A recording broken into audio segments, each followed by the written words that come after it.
It is 9:30 on a Thursday night, and you are tuned in to Beltway Radio and Beyond, which can mean one and only thing. This is Chip Chat. Welcome to Chip Chat, everybody. Hi, I'm Chip. Who are you, Brian?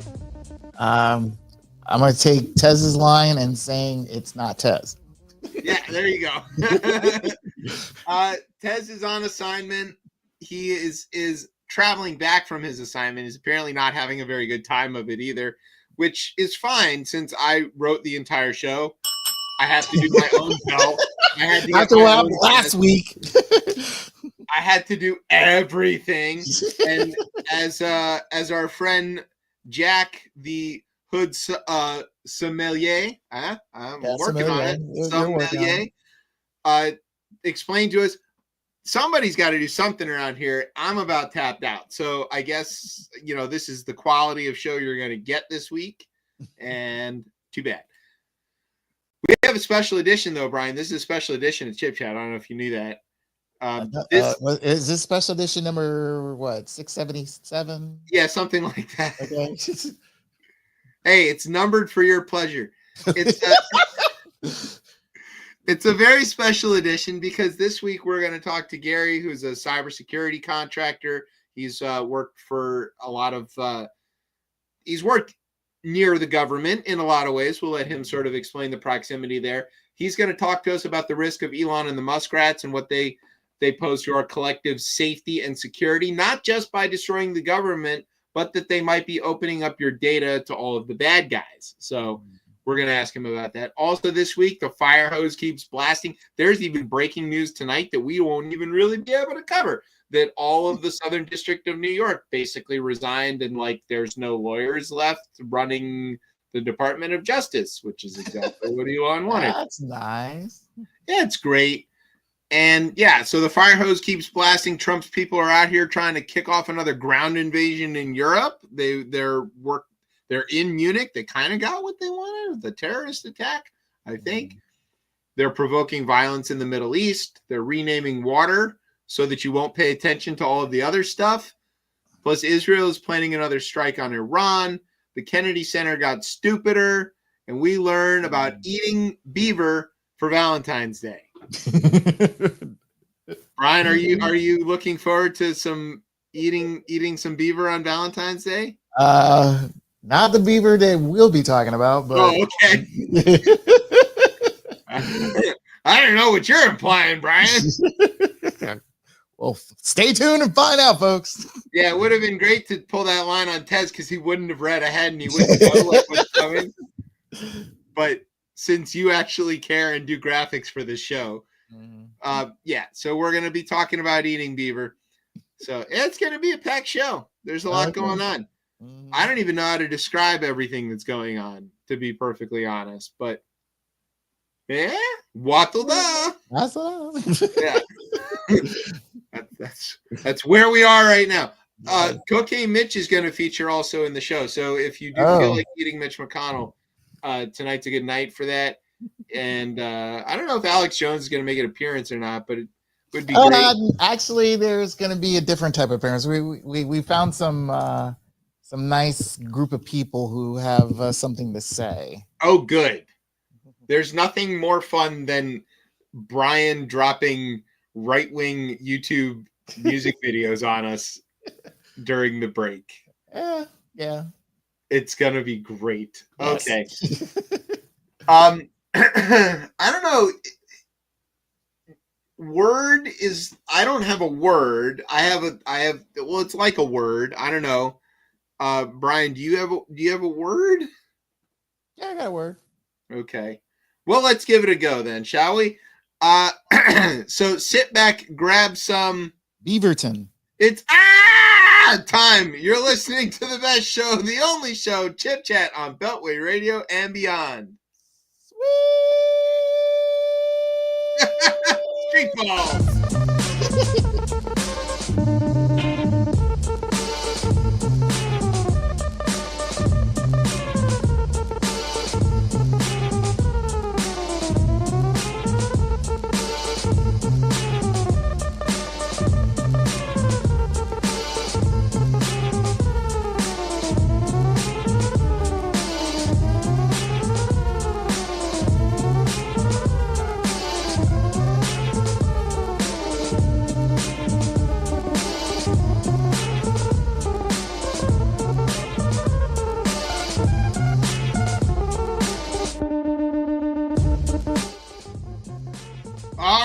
welcome back to Chip Chat here on Beltway Radio and beyond. I am your host, Chip. With me this week is Brian, and joining us is special guest co-host Gary. Gary, are you there?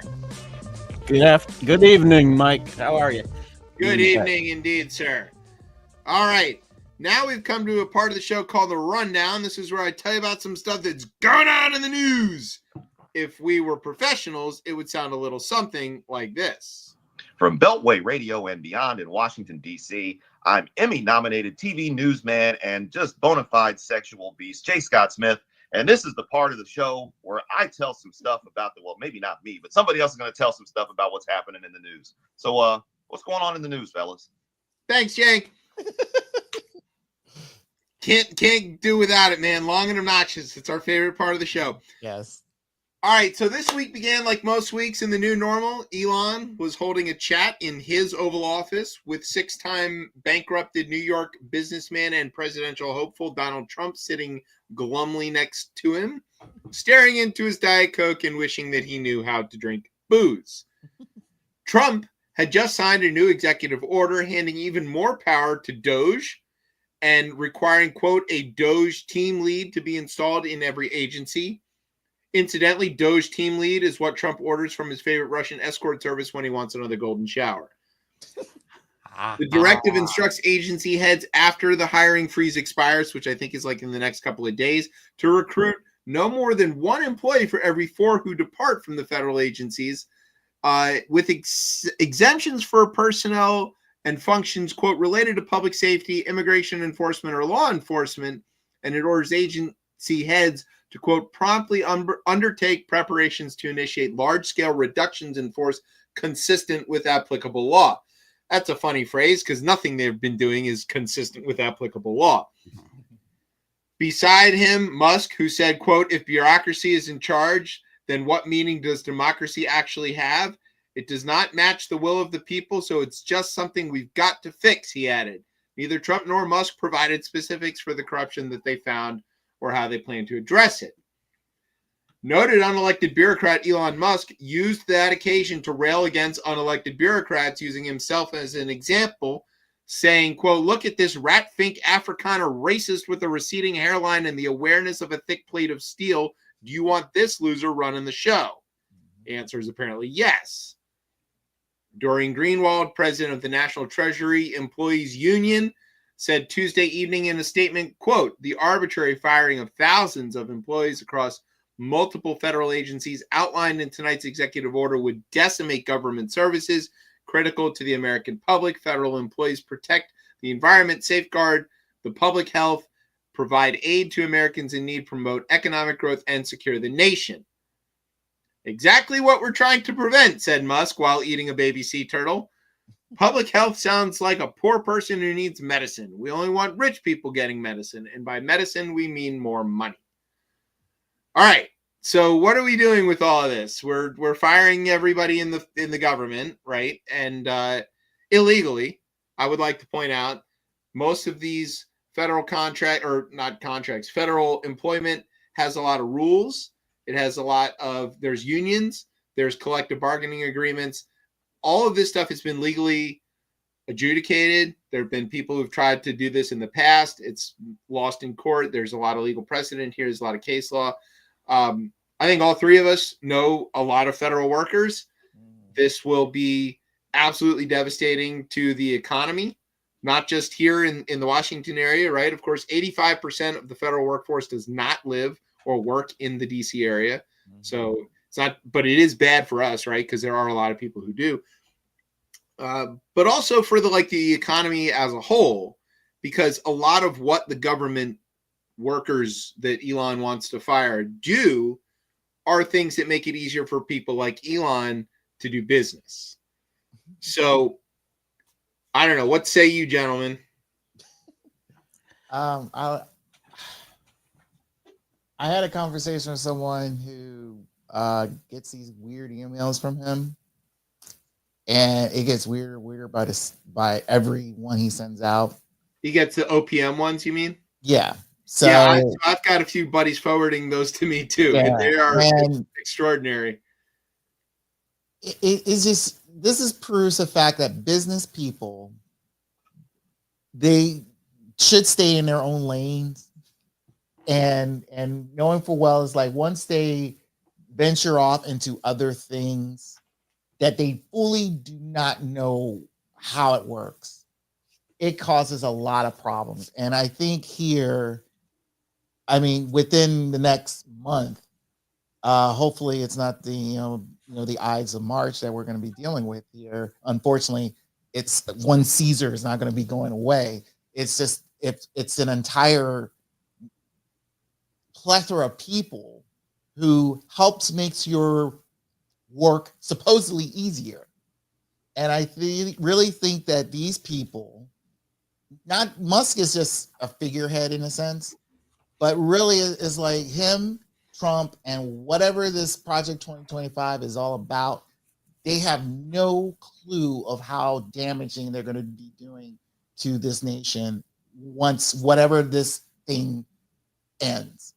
You know, because ends. I appreciate. I'm saying, well, let's say I'm mainly the ending part of letting go of these federal workers, because it just, to me, it's like you just want everything to stop for what?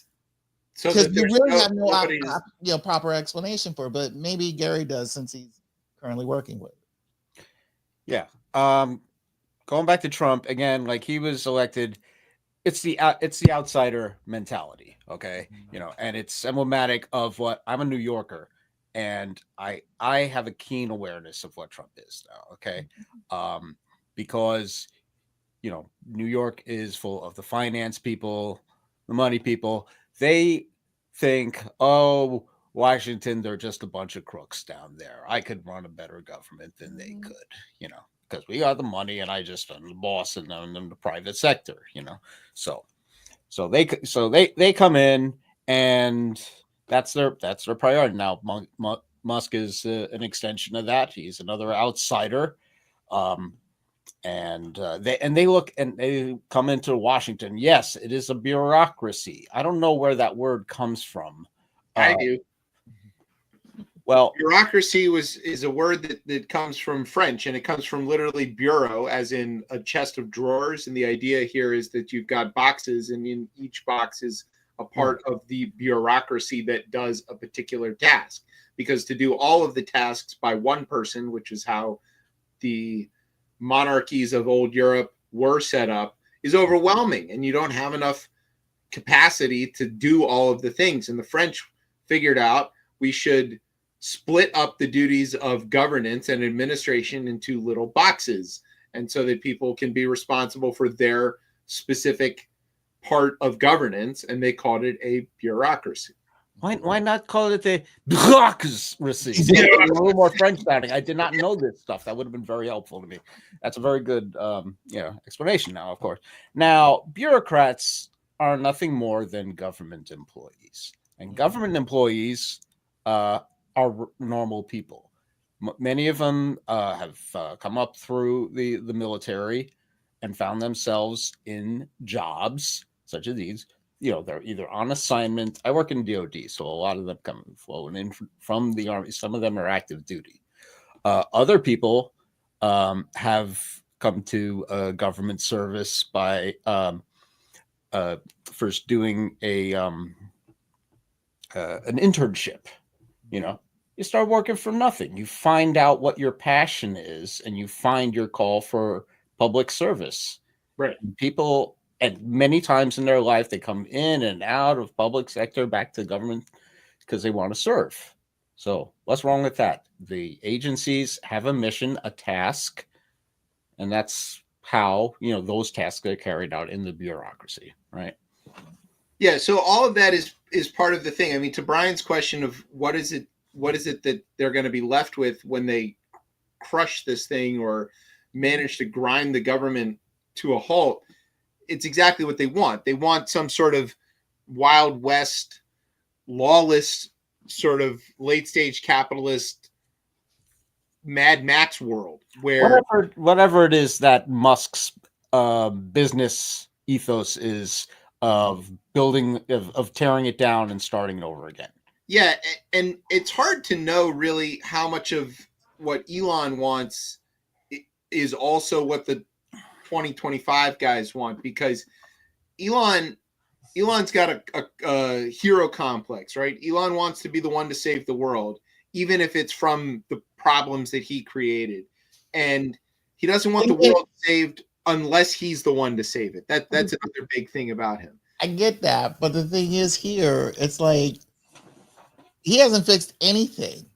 He just like you said, he even though he has this hero complex, he if you see how he stands and presents himself from time to time, I just viewed it as like, okay, dude, there's a burning building right behind you. Can you do something? I will, but give me a minute. Let me let the people look at me for what?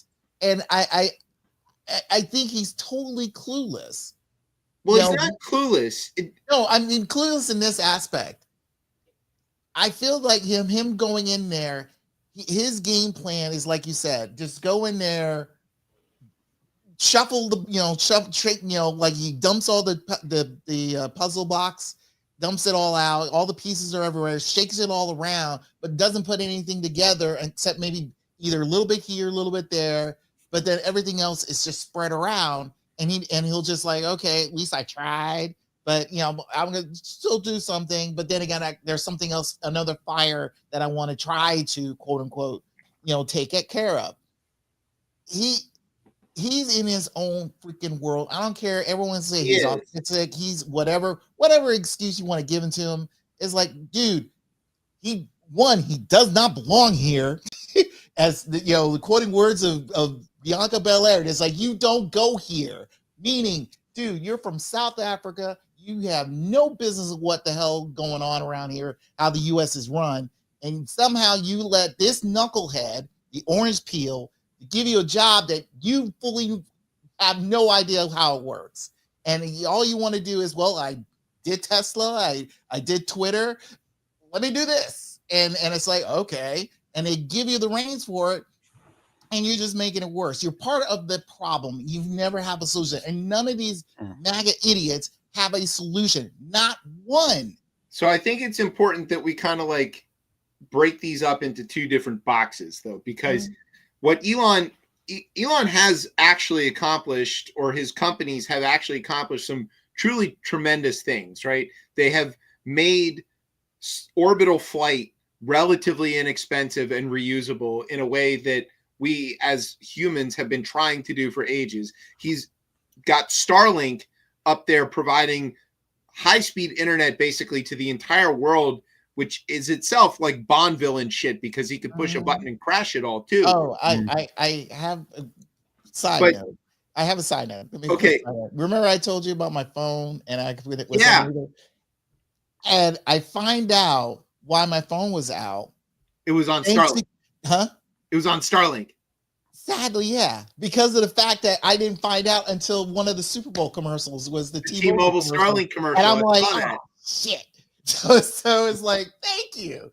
So this is the proving the fact is like, I know I know full well he's been, beneficial to our evolution into, especially I'm a space guy. I want us to explore space. I want us to get us back up there. I've been dreaming of going visit the moon, get closer to Mars, whatever.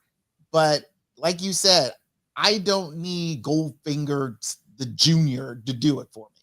I just don't want this.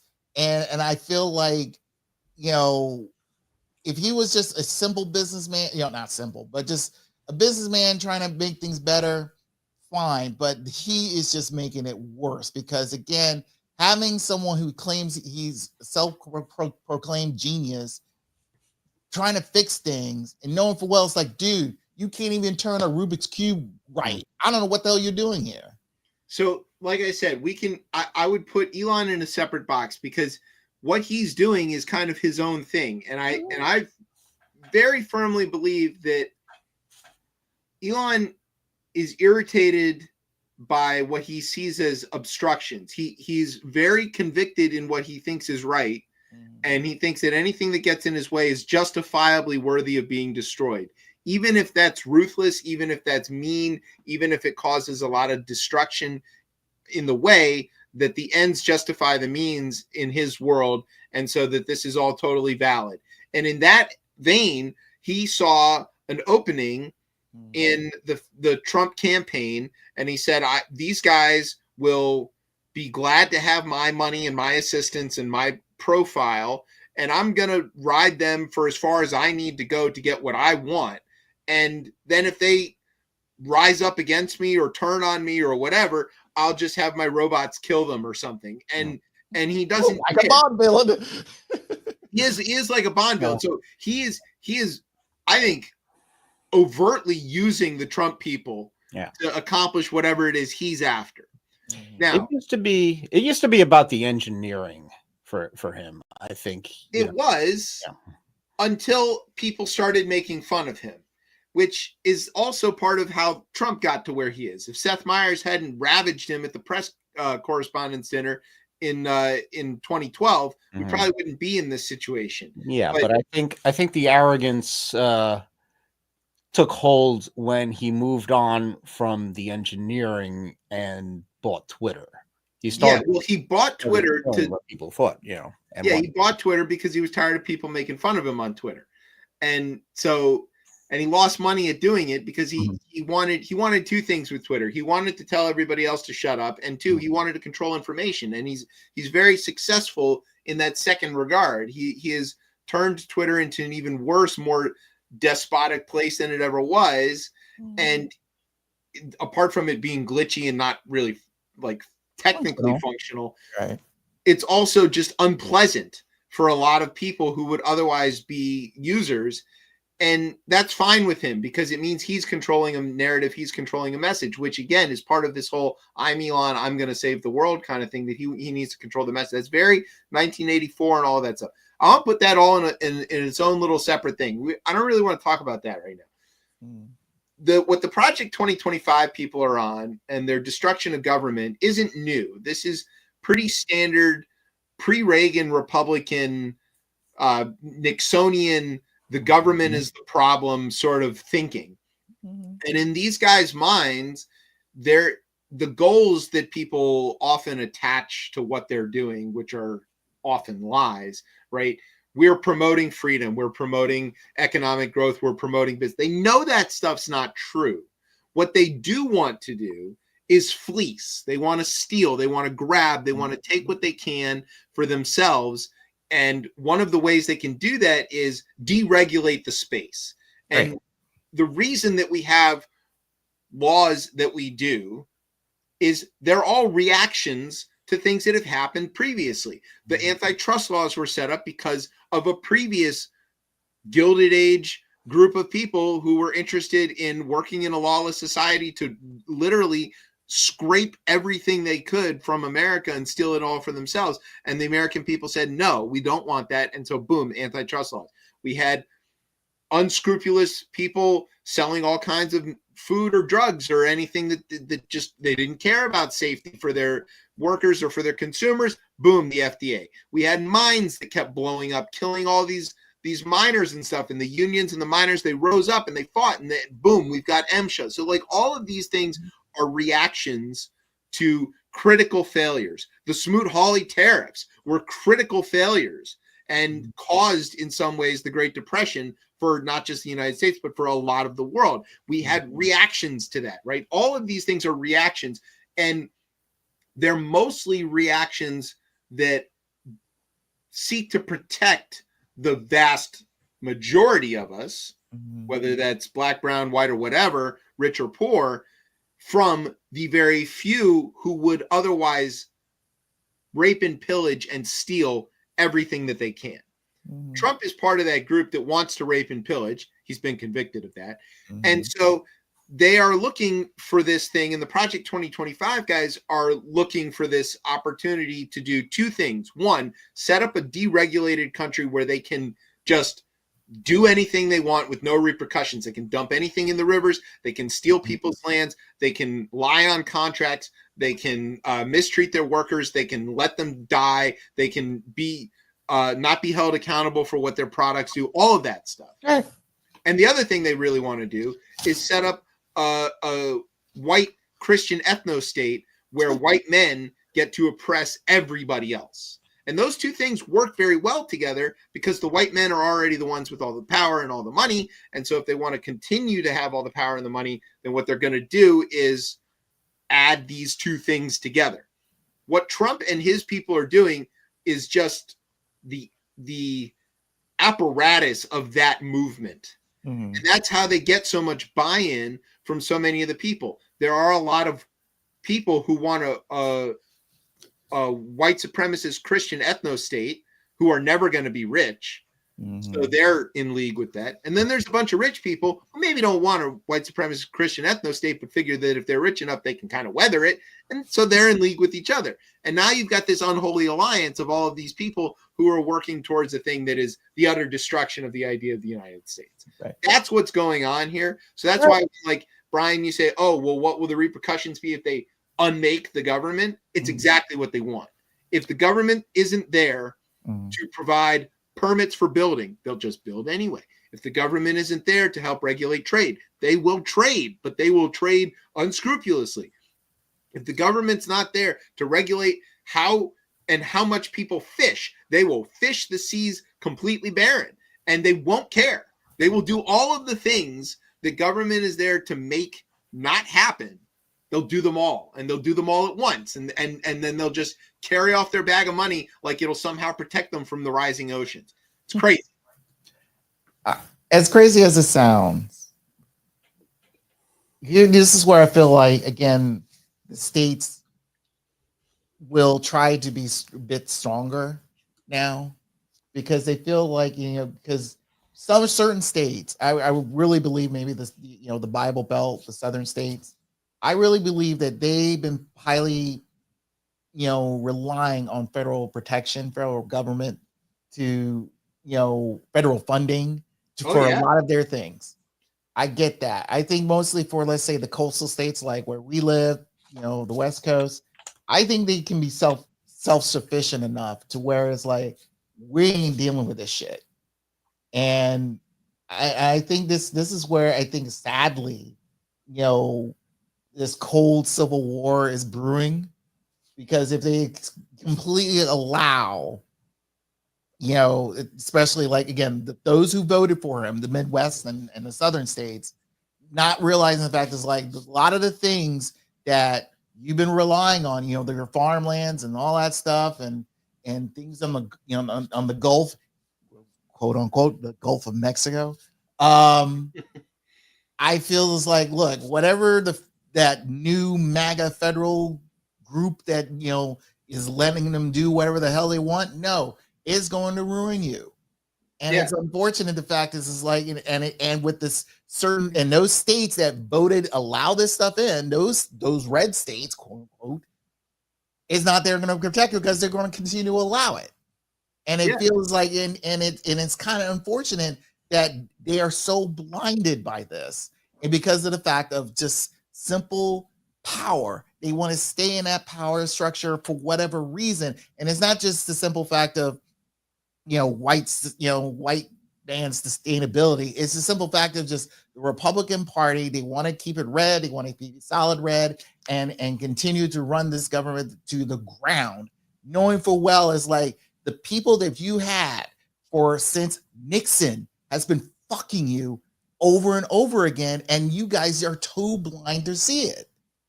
Yeah, well, that's why I'm waiting for everybody to get exactly what they voted for, and I wish them well on that. Yeah. Speaking of which, the RFK Jr., the fourth, fifth, I don't know how many RFKs there are. He was confirmed today, and he's finally in. Oh wow! I wished all of the people who voted for him well in their bout with the upcoming polio epidemic, which is exactly what got me thrown off of Twitter when I wished Ted Cruz well in his round with polio.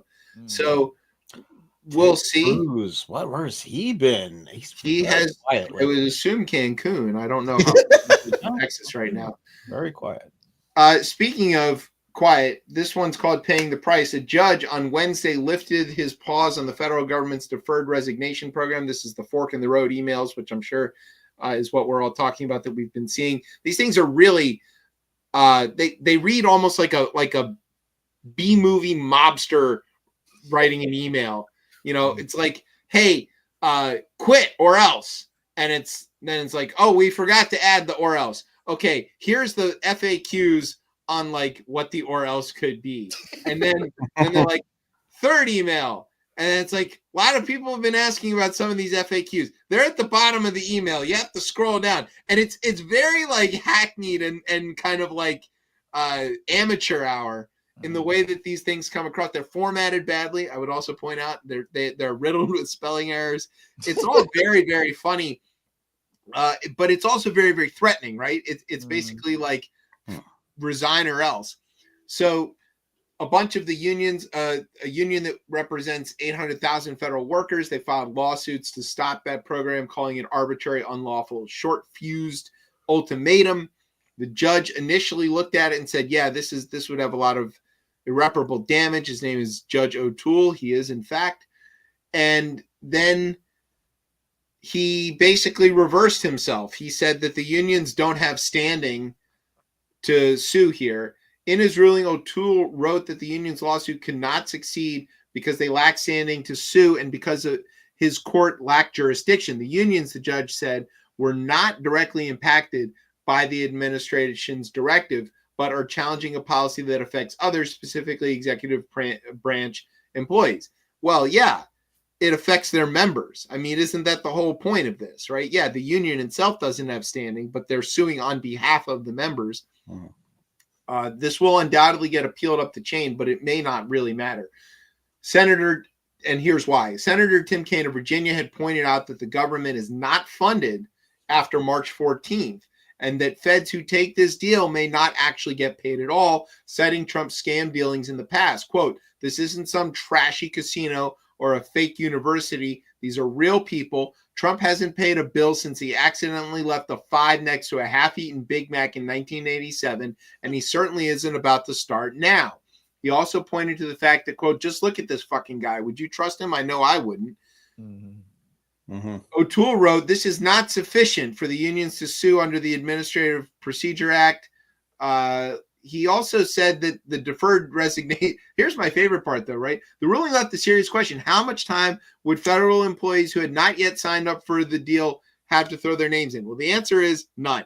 Because as soon as O'Toole said, okay, this can go through, Trump closed the program. It's like at 7 p.m. that day. He was like, nope, anybody who signed up, they can resign. Everybody else, you're getting fired. That was funny.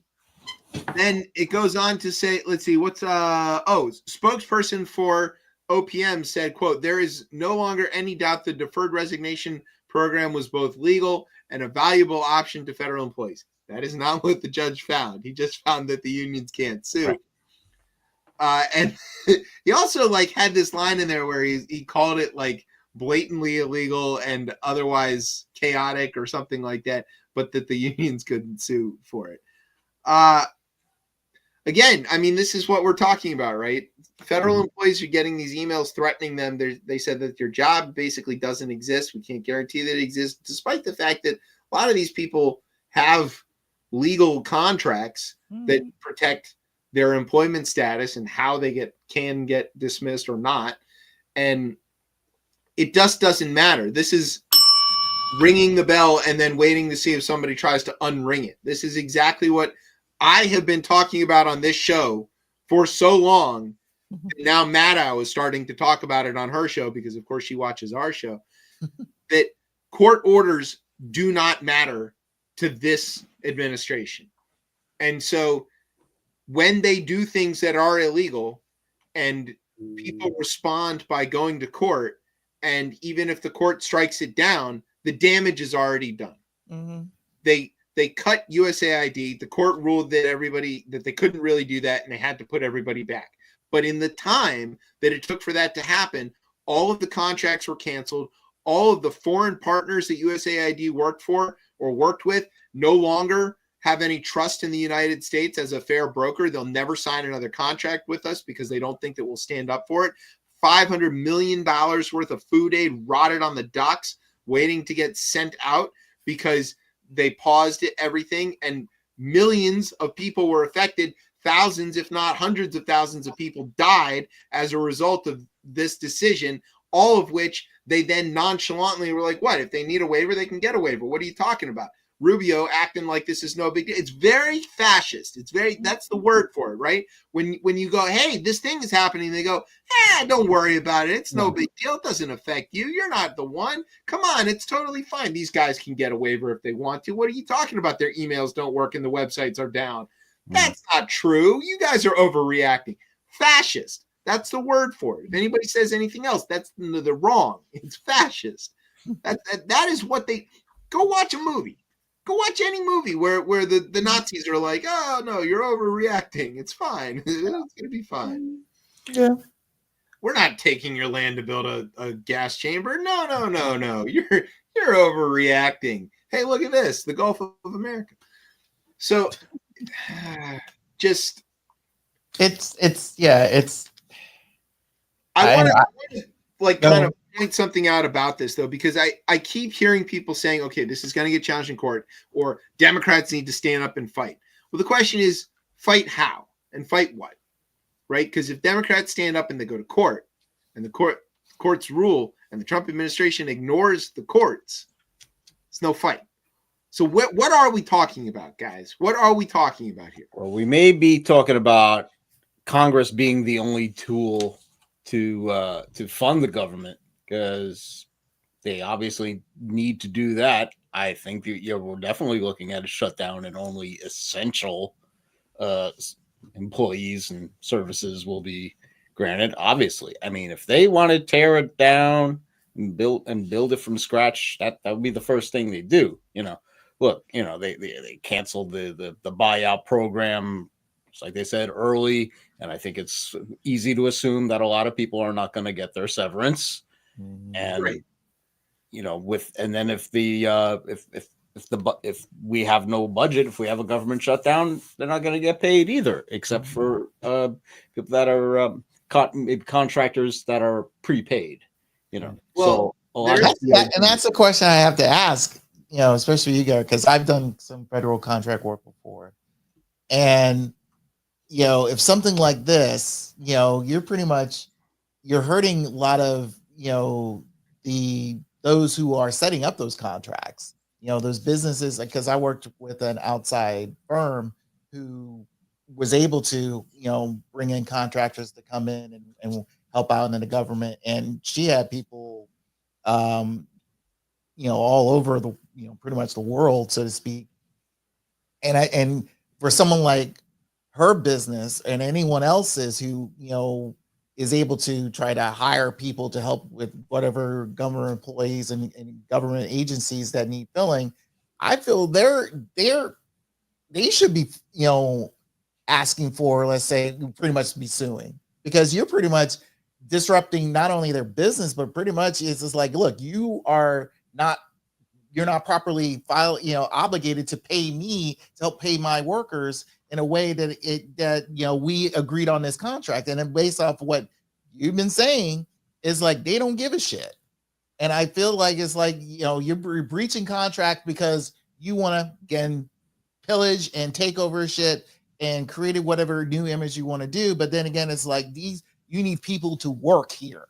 And I don't think and not just here in DC, but here in the U.S. government in Hawaii or in England or wherever, because again, you are hurting people here, and I feel like it's shocking that that was their pitch, and saying we're trying to make America great again, and this is like, no, you made it far worse than you did 8 years ago. I don't know that I would anticipate seeing some federal contractors bringing lawsuits. I would think that that's likely. They're probably gonna do that. They're gonna say that the federal government breached the contract because they didn't violate anything on their end. There wasn't any problem for them, and currently the contracts are funded. But this is again where we get to that sort of impoundment issue, where Congress has the power of the purse. And to Gary's point, it is going to come down to funding. I think Congress has the power of the purse, but the Trump people are actively saying, no, they don't. That somehow the president has authority to decide if the law as passed really means what it says. And so if the law says this money is appropriated for these purposes and the president says that doesn't fit my agenda, I'm not going to disperse that money. I'm going to impound that money. I'm going to hold that money. That's specifically why the Impoundment Act was passed in 1974, was to prevent Nixon, who had just done that, to prevent future Nixons from doing that. They legally can't do that. That was something that was sort of understood to be the case in constitutional law, but then they codified it with the passage of the Impoundment Act. Presidents are expressly prohibited by law, by statute, from impounding money that has been lawfully appropriated by Congress. Again, they don't care. They're not going to follow that law, and it doesn't matter. And if the contractors bring a suit and they go to court, and even if the court does side with them, they won't follow through. They won't abide by the court order. I think it's very clear also, it's worth pointing out, the reason Republicans in Congress and to some extent the judiciary is willing to go along with what the Trump people are saying is not because they fear a primary or not because they fear an election result. It's because they fear for their lives, because the Trump people have made it clear that they will unleash violence against their enemies. So if there's a senator or a congressman who has apprehensions about voting for one of Trump's nominees, for example, which we're about to talk about, they get a phone call from somebody who just got pardoned for trying to smash the Capitol on January 6th that says, I'm going to come and kill you if you don't vote the way I want you to. And I've already been pardoned. And guess what's going to happen if they catch me? I'm going to get pardoned again. That's what they're doing.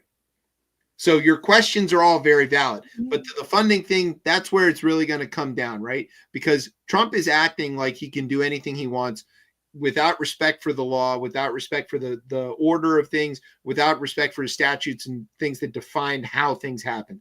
But when it comes down to money, once the government is not funded anymore, he might not actually be able to do anything if there's no appropriations, because there won't be a budget.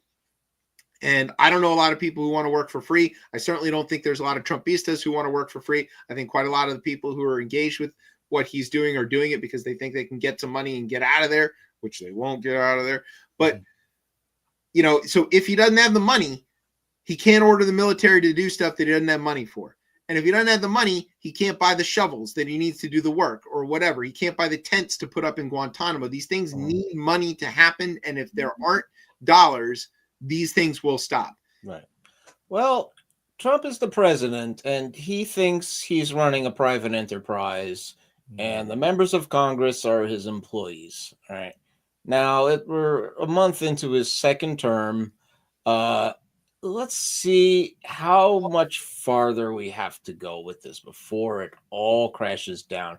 Trump world is very small. He's going to put everybody's ever Matthew Calamari is in charge of whatever, he doesn't have that many friends, but the friends he has, he'll put in positions. But Congress, they are elected. They are the electors, and he's going to mess around in elections and do whatever. If he wants to tear down the government, he's going to leave it to Elon because Trump doesn't have even imagination of what comes next. Yes, we're going to tear down government. I don't want to do the same way. I just want to stay out of jail. Let Elon do this and let RFK have a little fun with health, and let the religious right. They're happy too because they're all non-denominational now anyway. They're no better than the Oath Keepers and all those guys. That's where we need to talk about religion a little bit too, because I've been reading up on that subject. Yeah, so that all of that's true, and I also, Gary, you're spot on that Trump doesn't actually really care about a lot of this policy stuff at all. He's mostly interested in not going to jail, but. All of this is to say, like, if Congress, through their own ineptitude, can't pass a budget, even if Trump is threatening them, they don't have the 60 votes in the Senate. This can stop dead, and that might be the only thing because the courts obviously can't stop it. They don't have an enforcement mechanism. But the thing is that people can't work for free, and And I want to like hammer on that, because when you think, okay, well, they could compel people to work, they could put people in work camps or whatever, but you got to pay the guards, you got to pay the army, you got to pay the security, you got to pay the Stasi to do their job. Like if the Stasi don't get their paychecks, they're not coming to work, and they're not going to help carry the water for the administration. That's why like they went for like Treasury and OPM first. Yes, of course. How we're gonna do something new with these two entities here. Right. And if they can cut money off to everywhere else and sort of hoard it up enough to keep paying their brown shirts to do what they need them to do, that might buy them a little more time once Congress fails to pass a budget. Speaking of Congress, well-known Russian asset and loser of several recent election bids, Tulsi Gabbard passed Senate confirmation for Director of National Intelligence. Oh. The vote was nearly a party line vote, with all Democrats and once loyal turtle cocaine Mitch McConnell voting against Gabbard, and all of the other Republicans signaling their approval for her by posting their email passwords and social security numbers on a Russian website. I'll eat Mitch McConnell. There you go. Celebrating the news was, of course, Russian President Vladimir Putin, who interrupted a phone call with Trump to laud his newest inside asset as, quote, truly taking advantage of these unbelievably stupid Republicans. I mean, I understand that Trump is pretty stupid and it's easy to take advantage of him, but Gabbard grew up in a cult. I thought it would be harder to reprogram her, end quote. Wait, I got to Google that. What's her cult deal? Yeah, she grew up in a cult in Hawaii. It's a whole thing. Go read up on it. Yes, that was fun. Gabbard will make history not only as the first woman to head the DNI office or the first Hindu, but for being the first person so obviously working for the enemies of the United States to hold the position. Quote, "This is a historic event for diversity, equity, and inclusion," said White House press aide soon to be fired. Tulsi Gabbard shows that if you are weird enough, gullible enough, and love to suck dictators' pronouncements, that you too can achieve maximum treason in your lifetime. Irony is dead. Yeah. Hours earlier, Republican-led Senate confirmed Gabbard. Yeah. Okay. Then they voted for RFK. The worm voted against it. He was like, I don't want to be part of this administration. I might be a brain-eating worm, but I don't want to be anywhere near Trump. Oh. I mean, I think it's years too late for him to, say, no, I don't want to be a part of it. Yeah, the worm's already stuck, right? Yeah, so Can't get out. I mean, again, you and I just, early today they had Linda McMahon's confirmation. Yeah. There was a protester who tried to yell out something before he got exiled. It's amazing that some of these people that I don't know where, again, we all know that Trump, all he does is watch Fox News or OAN and see these people be on there and figures like, oh, they could do the job. Yeah, I'll hire them when I'm president. And it's like, full well, they're not qualified. Well, McMahon served in his first administration, remember? She was the head of the Small Business Administration. Right. So. But the thing is, what I'm saying here is like, again, watching the Linda McMahon's confirmation hearing, the Republicans' questions were so softballed, so lighthearted. I felt that it's like, dude, everyone knew that you're just going to vote her in, and it's like you're not even trying to grasp of this is a serious interview. These are people who are sitting in positions to where it affects everybody. I missed those hearings. What were the tough questions being asked? There weren't any real tough questions. It was like one of the questions. Well, let's say this again. I was focused on Linda. It was like one of the questions was like, "Are you willing to stop funding, of proper education? Are you willing to, for federal funding for those who abuse the power and abuse the money and all that stuff?" And it was like, really, it's like. It's more like a yes or no question, but at the same time, it's kind of like you got these questions handed to you out of a Cracker Jack box. How dirty is she? I mean, what dirt? Linda? Yeah. I mean, Linda McMahon, when I mean, she's not really dirty. I just felt like she tried several times to be a senator up in what was it, Connecticut. I think she ran in Connecticut. Yeah, like I think she tried like 3 or 4 times and lost every time. She lost, just like everybody else in the Trump administration. Yeah. They're all people who've lost elections. Yeah. She served in business-wise, I think when she was running WWF/E, I mean, she was a good business owner. You know, I mean, she ran the company very well up to the point where her husband can do a lot of dirty shit. Yeah. But so she's not creative. She's not creative. she's a a business-minded person, and that's it. And I felt like her putting her into Department of Education. No, unless you understand suplexes and you know strangleholds, that's it. I just felt like that's her business. I mean, they wanted Betsy DeVos to come back, but she had a nail appointment. Yeah, right, exactly. So you know, McMahon is a low level in terms of controversy for the position. The more important thing was the senators asked her, "Hey, you're interviewing for a job for a department that the president says he wants to destroy. He doesn't want there to be a Department of Education.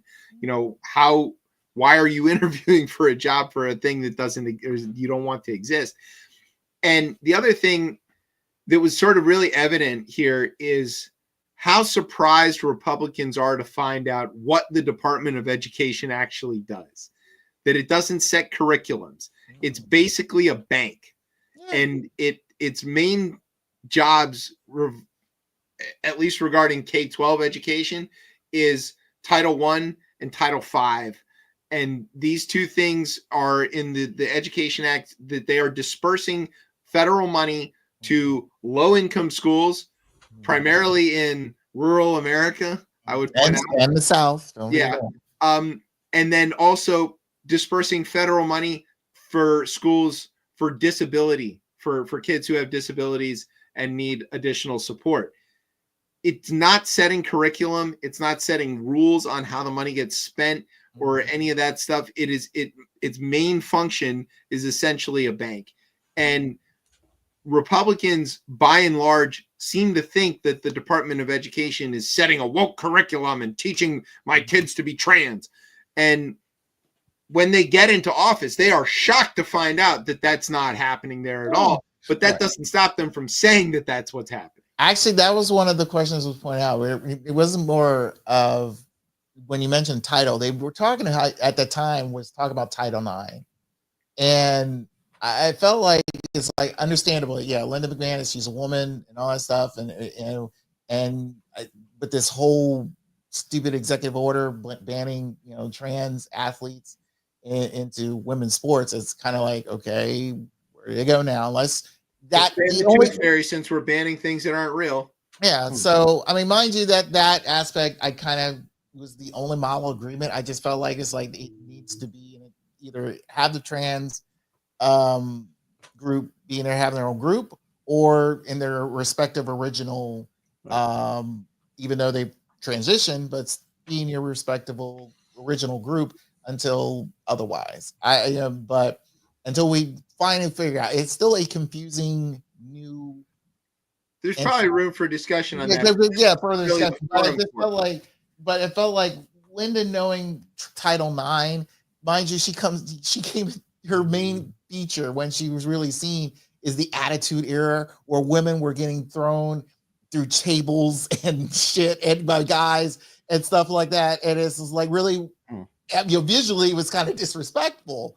But then again, you're presented to the fact it's like, okay, well, the Title IX funding, will you, ban that on certain, universities and stuff that don't respect Title IX? And pretty much all across the board, a lot of high schools and colleges have respected Title IX since its implementation. Yeah, they need I just feel like this is, again, these are softball questions that I felt like were ridiculous. There were other questions about how if you are banning federal funding for schools that engage in DEI and they have African American Studies program, is that DEI, and would you cut grants that are going to those schools, or would you defund those programs? And she said, well, I don't really know the answer to that. I have to get back to you. And then the other questions were like, if the Department of Education doesn't exist, who's going to fund these poor schools and who's going to fund these disability programs? And she said, well, the disability stuff could maybe come out of HHS. So Brainworm will be in charge of disability kids, which I guess that kind of tracks a little bit. Yeah. But then who's going to fund the rural schools? The Farm Bureau, USDA? I don't know. I mean, it's all of these things where like they don't care. They just say these things because they're getting a soundbite. And Billy Bob down in Alabama doesn't have any fucking clue that his school is entirely dependent. His entire state is dependent on the federal money. Right after the election, there was I remember seeing this several times on whatever online. It was like this story down in Louisiana, and the school there, it's been relying on a lot of federal funding for years, and when Trump won, and again with the whole Department of Education revamping, knowing the fact that this funding for this particular school may be removed, he went down there and asked the teachers and the administrators in the school, and they said, yeah, we voted for Trump. And it's like knowing full well that this would happen. And I think one of them said, it's like, we pray that it will hold out, but still it's just like, we wanted this, we wanted things to ride the ship, so to speak. And it's like, ride the ship down like the Titanic? Is that how you want to do this? You knew full well that federal funding, your school is federally funded, and knowing full well there's a guy who literally told you he's going to revamp whatever, and not knowing the fact of how the Department of Education is actually handles this situation, you would have realized the fact that like you were screwed right from the jump. Well, this is the thing that we've talked about before, that the Trump campaign was essentially choose your own Trump. Yeah. So everybody who listened to him, they all said and heard different things. Mm-hmm. So these people down there in Louisiana heard him say, we're going to defund the schools. And they said, well, he's saying that, but he doesn't really mean that. He means this. Mm-hmm. And then, so everybody's got their own version of what they think it means. When these things hit them, it is very important that we all take a good hard look at it and figure out what's for lunch that day, because that is going to be a much higher concern than the sad people who got exactly what the fuck they voted for. And let it go, man. Let it rain. Yeah, let it rain Sharpies and Gulf of America water. I can't wait for the first hurricane out of the Gulf of America to kill a bunch of white people in Alabama. It's going to be a great news story. Well, the Sharpie kind of directed it towards. Just redirected. Redirected. It only kills the round people. Okay. Well, we've beaten that horse to death. I'm sure RFK will be over soon to try to eat it. So why don't we take a break? When we come back, we're going to talk to Gary about all of his cyber security expertise, including why this is the only thing that is left that's still called cyber in the entire world after we've ditched that term regarding everything else. But anyway, we're going to take a break. We'll be right back. You're listening to Chip Chat on Beltway Radio and beyond. Sweeps. We got sound now. Everything's good. Are you happy? I'm happy. You feel good? This band's called Ductile Irons. We're the Ductile Irons. I'm Gary. He's Mike. I'm Mike. This short song is called Blue Light Cabin. I wrote about a year or two ago, and it's about living social. And my vision has come true. If that's in fact what. He's a prophet. Groovy place like this, having music and beer, living social, going to come out and bring out all the hipsters.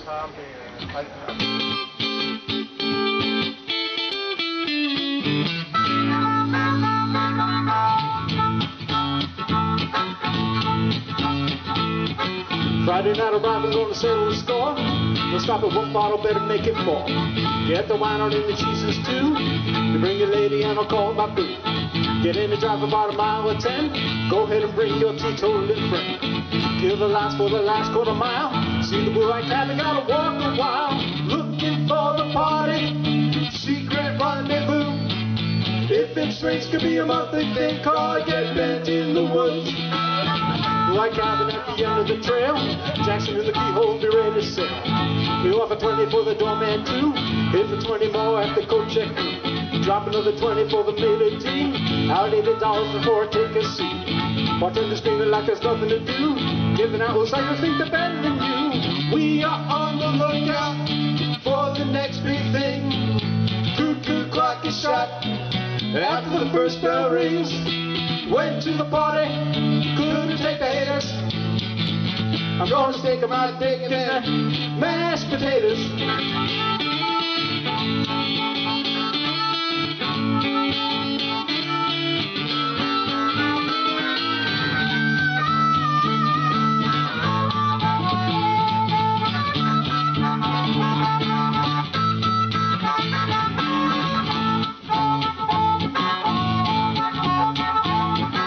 Haters in the window looking at their little screens.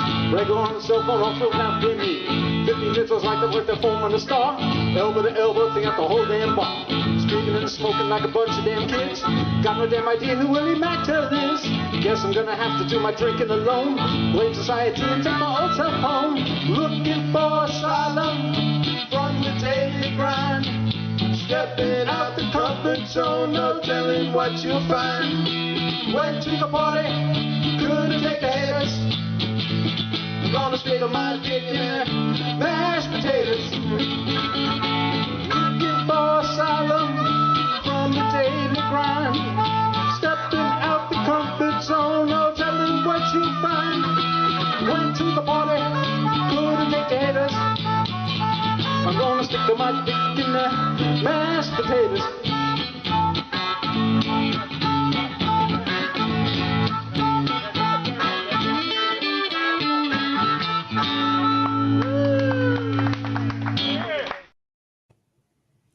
All right, well, welcome back to Chip Chat here on Beltway Radio and Beyond. Yeah. I'm your host, Chip. With me is Brian, and that was our guest, Gary. Yeah, baby. Along with some guy blowing on a harmonica. That That was Bob a Dylan? long time ago. was 11 years ago. That's Man, that long ago? Gee, I thought it was last week. Actually, you know what? I just posted a link to my last album under X Parrot. I just released that last September. On my fourth album, X Parrot Volume 4, available on all streaming services. And I'm There you working on go. 5 right now, so stay tuned for more. Yeah, we'll check that out, and we'll post links to that when we post clips from the show. Okay. Interesting, the brewery, that pavilion, that tent that we were playing under there, that's a full, like, constructed seating pavilion now for like 150 people and all kinds of stuff. Massive growth since our time there. Oh, yeah. Anyway, okay. So Gary's a cybersecurity expert with a lot of contractor experience in government agency security. He's here tonight to explain to us why letting 20-year-old pizza faces access all of our personal data might not be the best thing.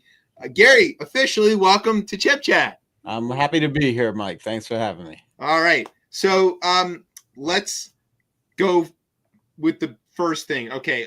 First of all, I thought that the Chinese had already stole all of our data with the TikToks. So what's the harm in letting a bunch of young white supremacists also have it?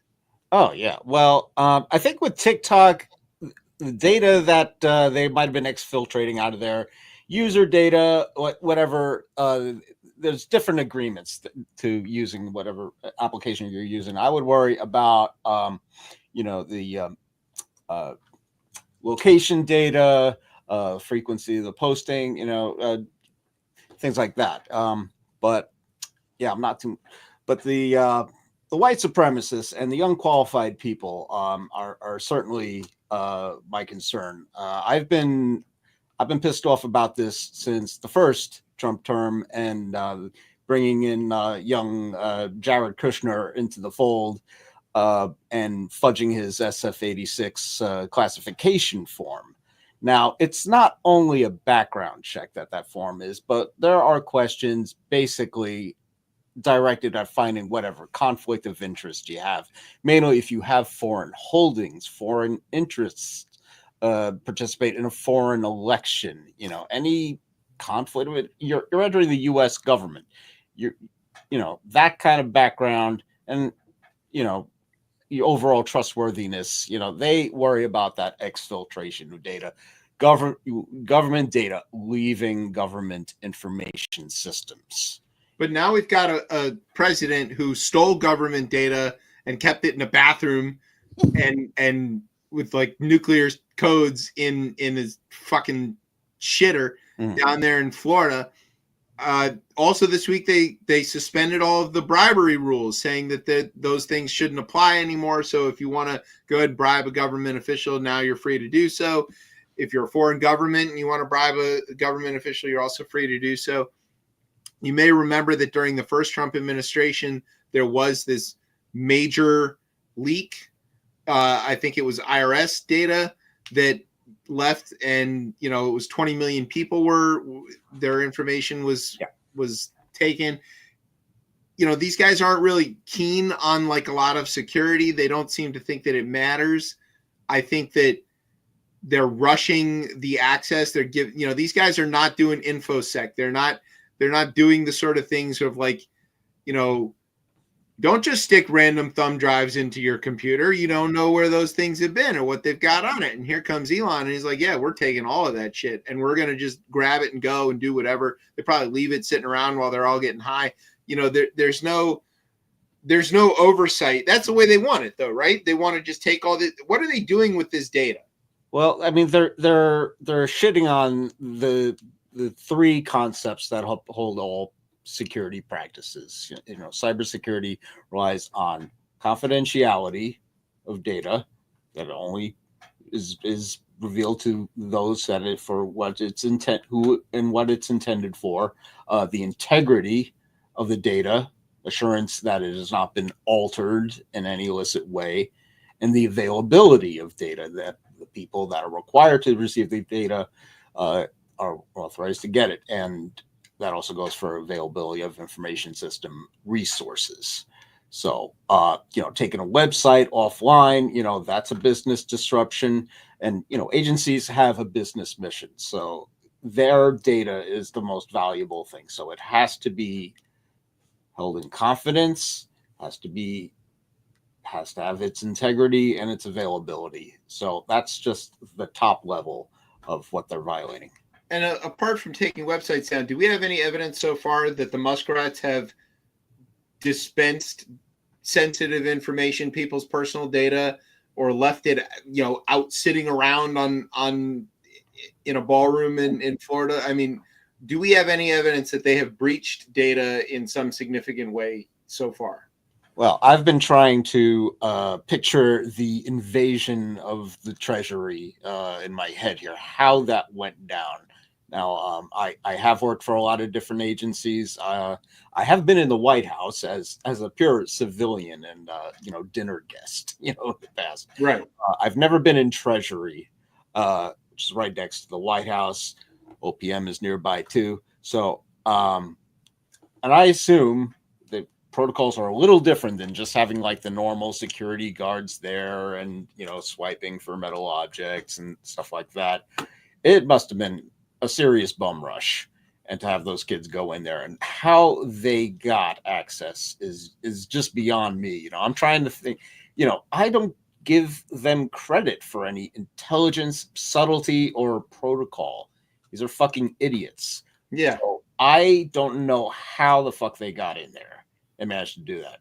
Apparently, they walked in with Elon, who said, "These guys, I'm in charge now, and give these guys a piece of Cat5 cable and let them plug their laptops in." And any of the cybersecurity guys who were there in Treasury were like, "Hey, are these computers clean? Have they been vetted? Are they government computers?" And they were all told, "Shut up, get out of the way." And then they just did it. Okay, so they would need common access cards, CAT cards. Yeah, CAT cards. Yeah, and somebody in at the back end, system administrator, would have had to provide them access, role based. You have to go through like a provisioning system. I think it's called AMPS, that will provide you with the level of access that's required. And I don't know if that happened, but that would be the way that they actually get access to whatever they want to get. Well, Otherwise, you don't even know. You We can't know just that walk some of into a that- you can't some walk of into a that government building and go into the computer and plug whatever shit in and it's going to work. You know. No, I know that's not going to happen, but there was some discussion about there was like the top guy at Treasury who would have been responsible for providing that administration said he wouldn't do it, so they fired him and found the next guy up who would. So they just keep going down, Friday Night Massacre or whatever until they get down to the person who's willing to do it. So that's how they got the access. Is there a risk that the damage that the muskrats have done could go undetected to some extent? Of course. I mean, we don't know, and it's best that they don't release details on what information might have come out. They want to keep quiet about the enemies would know how to get into it. Yeah, if it's happened, we're not going to hear about it unless these jive motherfuckers actually just put it out there, put it on the dark web, do whatever they're going to do. I don't know, but I think it was a reconnaissance for them to get the access and like to freeze everything. That was their goal. I don't know if they did, but yeah. Well, if they can freeze it, they can stop it whenever they want to. Could they be planting things in these databases or in the code itself that could do things later? After some study, I don't know how smart these recent college graduates are. Code may be predicated on open source tools. It could be simple database programs. If they wanted to just do damage, they could do like a SQL injection and just to mess things up, and you have input validation and hang up the whole system. If destruction was their goal, they could do that very easily. They could just delete a bunch of stuff. They could delete. They could find the backups. They could do some serious damage. Yes. They could just move things out of order a little bit, right? Little syntax error and call it go a long way. Yeah, like a syntax error is kind of like a SQL injection. A database expects data of a particular format. Like a number or a date. Right. If you remove that data, that input validation, and allow improper characters in there, that will give you a syntax error. So suppose they do leak a bunch of sensitive data, either on purpose or due to their carelessness or to what other factors. Is there a way that we could, somebody could come and kind of undo the damage afterwards? Could we fix this? Well, there is the term for that is mitigation. It depends. It's hard to say because you have an impact to a system. Now, data has its own particular fallout. If you just want to see, we've gone beyond like damaging the physical information systems. They're not just trying to like smash and grab up. It's the information and the process. So it could be targeted. It could be widespread. The information, considering the connections that these people have, very damaging. I mean, they're looking for payroll information. They're looking for health information, personally identifiable PII. Those are the worst. Yeah. What if they take that stuff, right? Let's say several million people's personal identifiable information is sucked up, onto. We know that it left on a thumb drive. We don't know where that thumb drive is, but we know it left on a thumb drive. Is there any way to like fix that? Could somebody nuke that thing from a distance, or once it's out, right? There's no way to put the genie back in the bottle.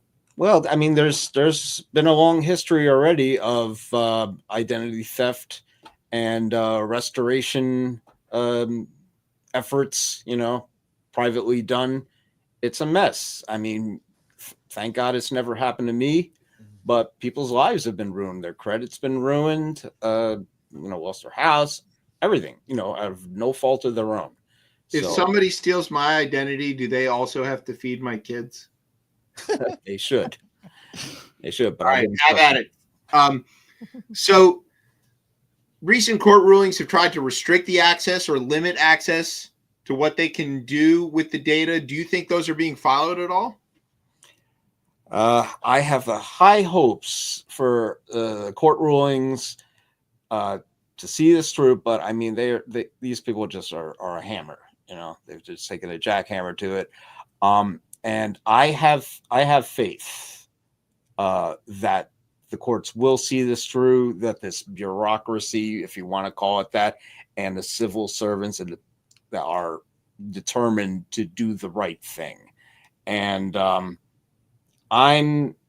my tracking of media and just, I feel like, you know, these people are so full of shit anyway that, like, I've been in, you know, Trump derangement syndrome for a long time. And, you know, and I certainly had to take a break. We've all, you know, had our hearts ripped out after November. So I'm very slowly being pulled back. And I can't take every story seriously because I think they're full of hot air.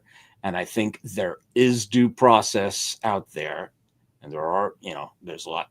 If it's one thing Trump loves, it's going to court. So that's we're in his ballpark here, and it's going to be a long fight.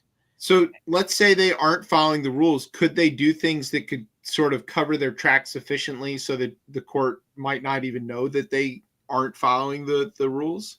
Maybe they don't even have to cover their tracks. Trump has never covered his tracks. He's a convicted felon. Yeah.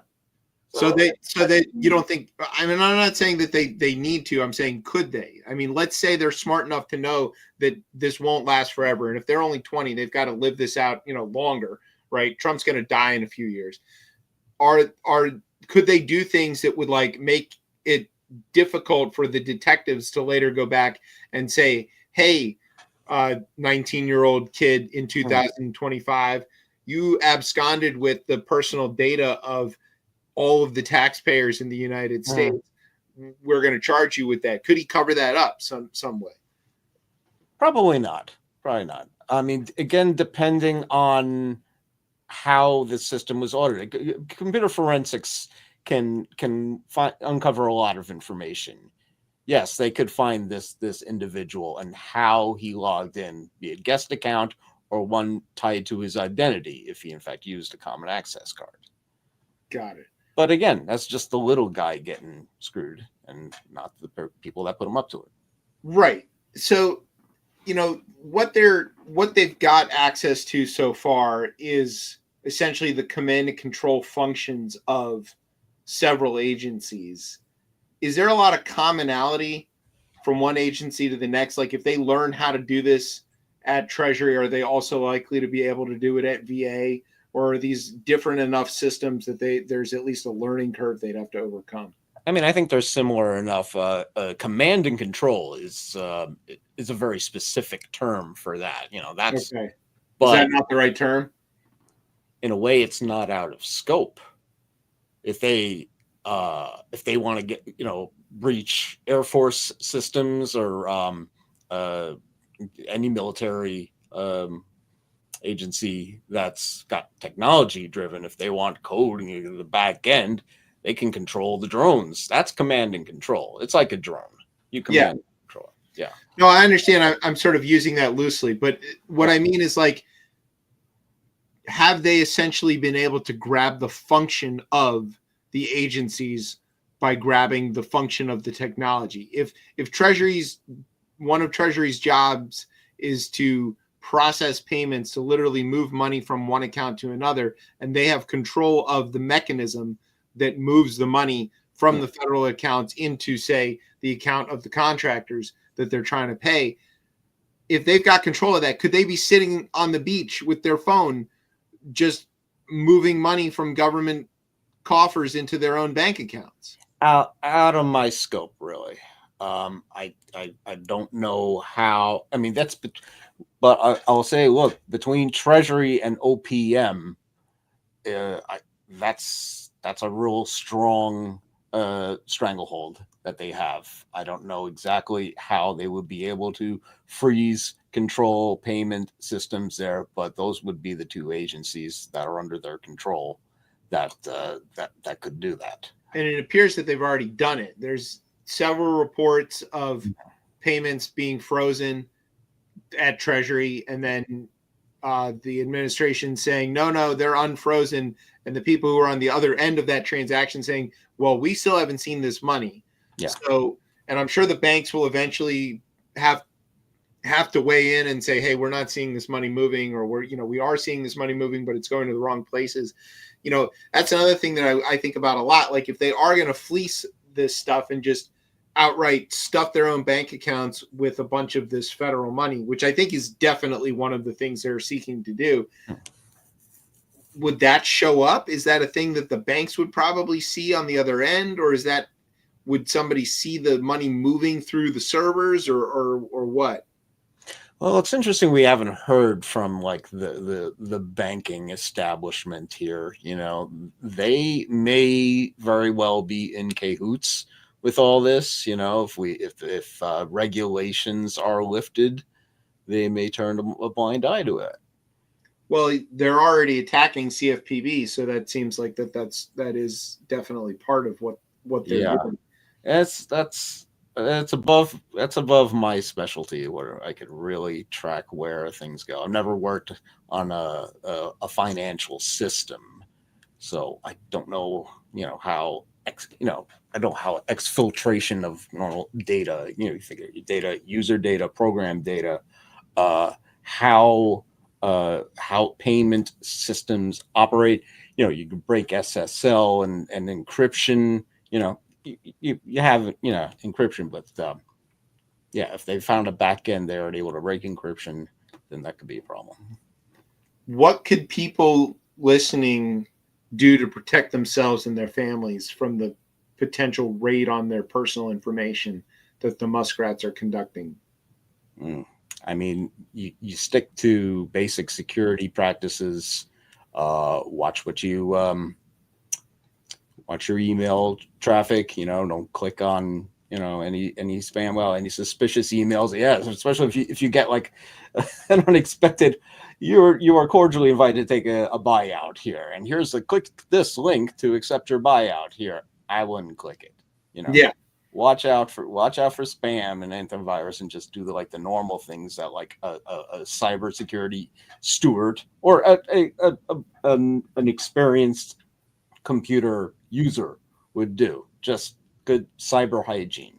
But we should now no longer trust anything that comes from a .gov website. I mean, it's no longer a trusted. Yeah. You scroll, look at the return address. Even that, it could be a concern right now. I have questions because my mom, she keeps texting me about all these, like you just recently mentioned about not trusting a .gov, but now you're getting certain information for those who are like seniors and stuff like that, and that's either not highly talked about unless it's on an AARP website. But I mean, what does a person? Well, mind you, we're getting up in age, and I mean, mind you, we've been growing through the tech age for at least a good 50 years now. Yeah. But for seniors who are still kind of novice about doing this, how they protect themselves through this stuff. Right. Well, I mean, personal emails are always going to get spam, but it's the same, as with a corporate or a government email system. Just practice good email security and look for anomalies. You'll look at the email origin address that it came from. Look at the language, misspellings. Click on this link, things like that. The whole Nigerian prince scams there. But yeah, we don't have Nigerian princes anymore. They're from Luxembourg. But what I was just saying, like in government, particularly, and they do have quite a few anti spam email tests. They'll put spam emails out as a test, like an audit. If you click like phishing tests and all. Yeah, that. phishing. Sorry, yeah, of course. So yeah. I mean, even in government, even if it's look for anomalous traffic, and we are living in strange times, and you'll notice, because these people are fucking amateurs. Do you think it's likely that the cadre of inexperienced, young, likely easily distracted 22-year-olds will eventually get pissed off at each other or something and like turn on each other or start spreading information or flip or something like that? Yeah, yeah. I mean, we're all young and foolish, and if you're tech savvy enough, then you're pretty damn arrogant. Yeah. So it's easy to be finding our differences, and we know how the right loves to fight with each other because they're so holier than thou. So yeah. Do you think that we could have prevented the muskrat invasion if we had gotten them girlfriends? Yes.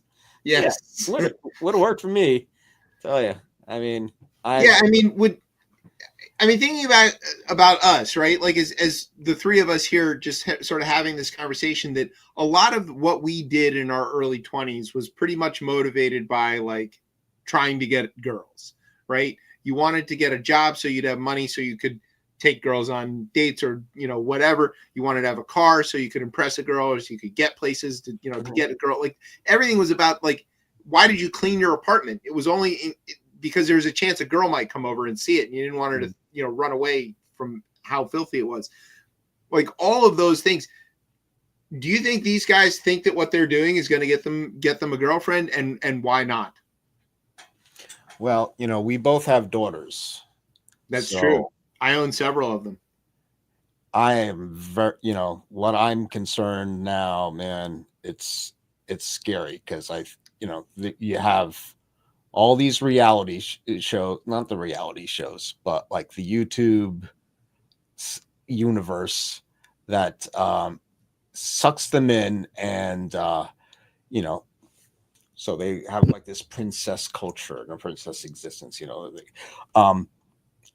and what was I? Oh yeah, Trump's little tech bros, his Bitcoin kids.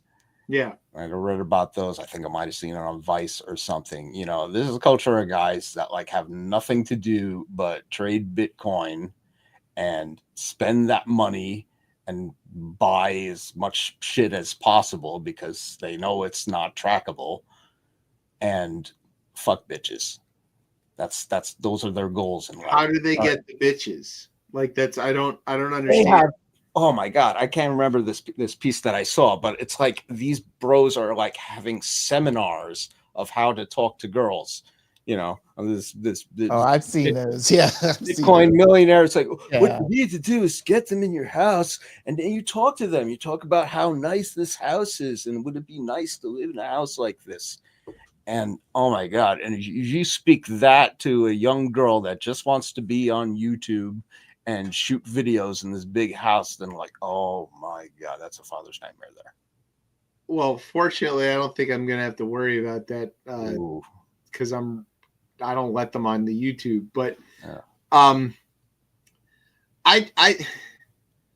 not saying I was ever cool. I'm not. I've never been like Casanova or anything, but I remember in my early 20s sort of seeing the coming close to the edge, right? And I saw people who said things like girls only like assholes, or if you're nice, you don't get any traction. And then I watched a few people fall down that hill, and they got they treated women poorly, or they negged them, or they did all that pickup artist bullshit, or they tried to show them that they had money or cars, and none of these people managed to have any kind of meaningful relationship, and most of them were like didn't even have the same date 2 weeks in a row, and they were like wildly unsuccessful. I don't know that this has ever actually worked for it. You know, it's like people who send dick pics. It's never actually worked for anybody. Is this that? Is this that thing like times 1,000 that Elon is doing with his little bros here? Is this like a massive mass text of dick pics? Are they all Brett Favring us? Is that what's happening here? Yep. There's that, and it's the arrogance and legitimacy now that they've achieved by somehow wangling themselves into the White House and by proxy of the Republican Party and the religious right. You know, they talk January 6th was a religious event. Oh yeah, for many of these people. There's no real established Christianity anymore. It's alt. It's called the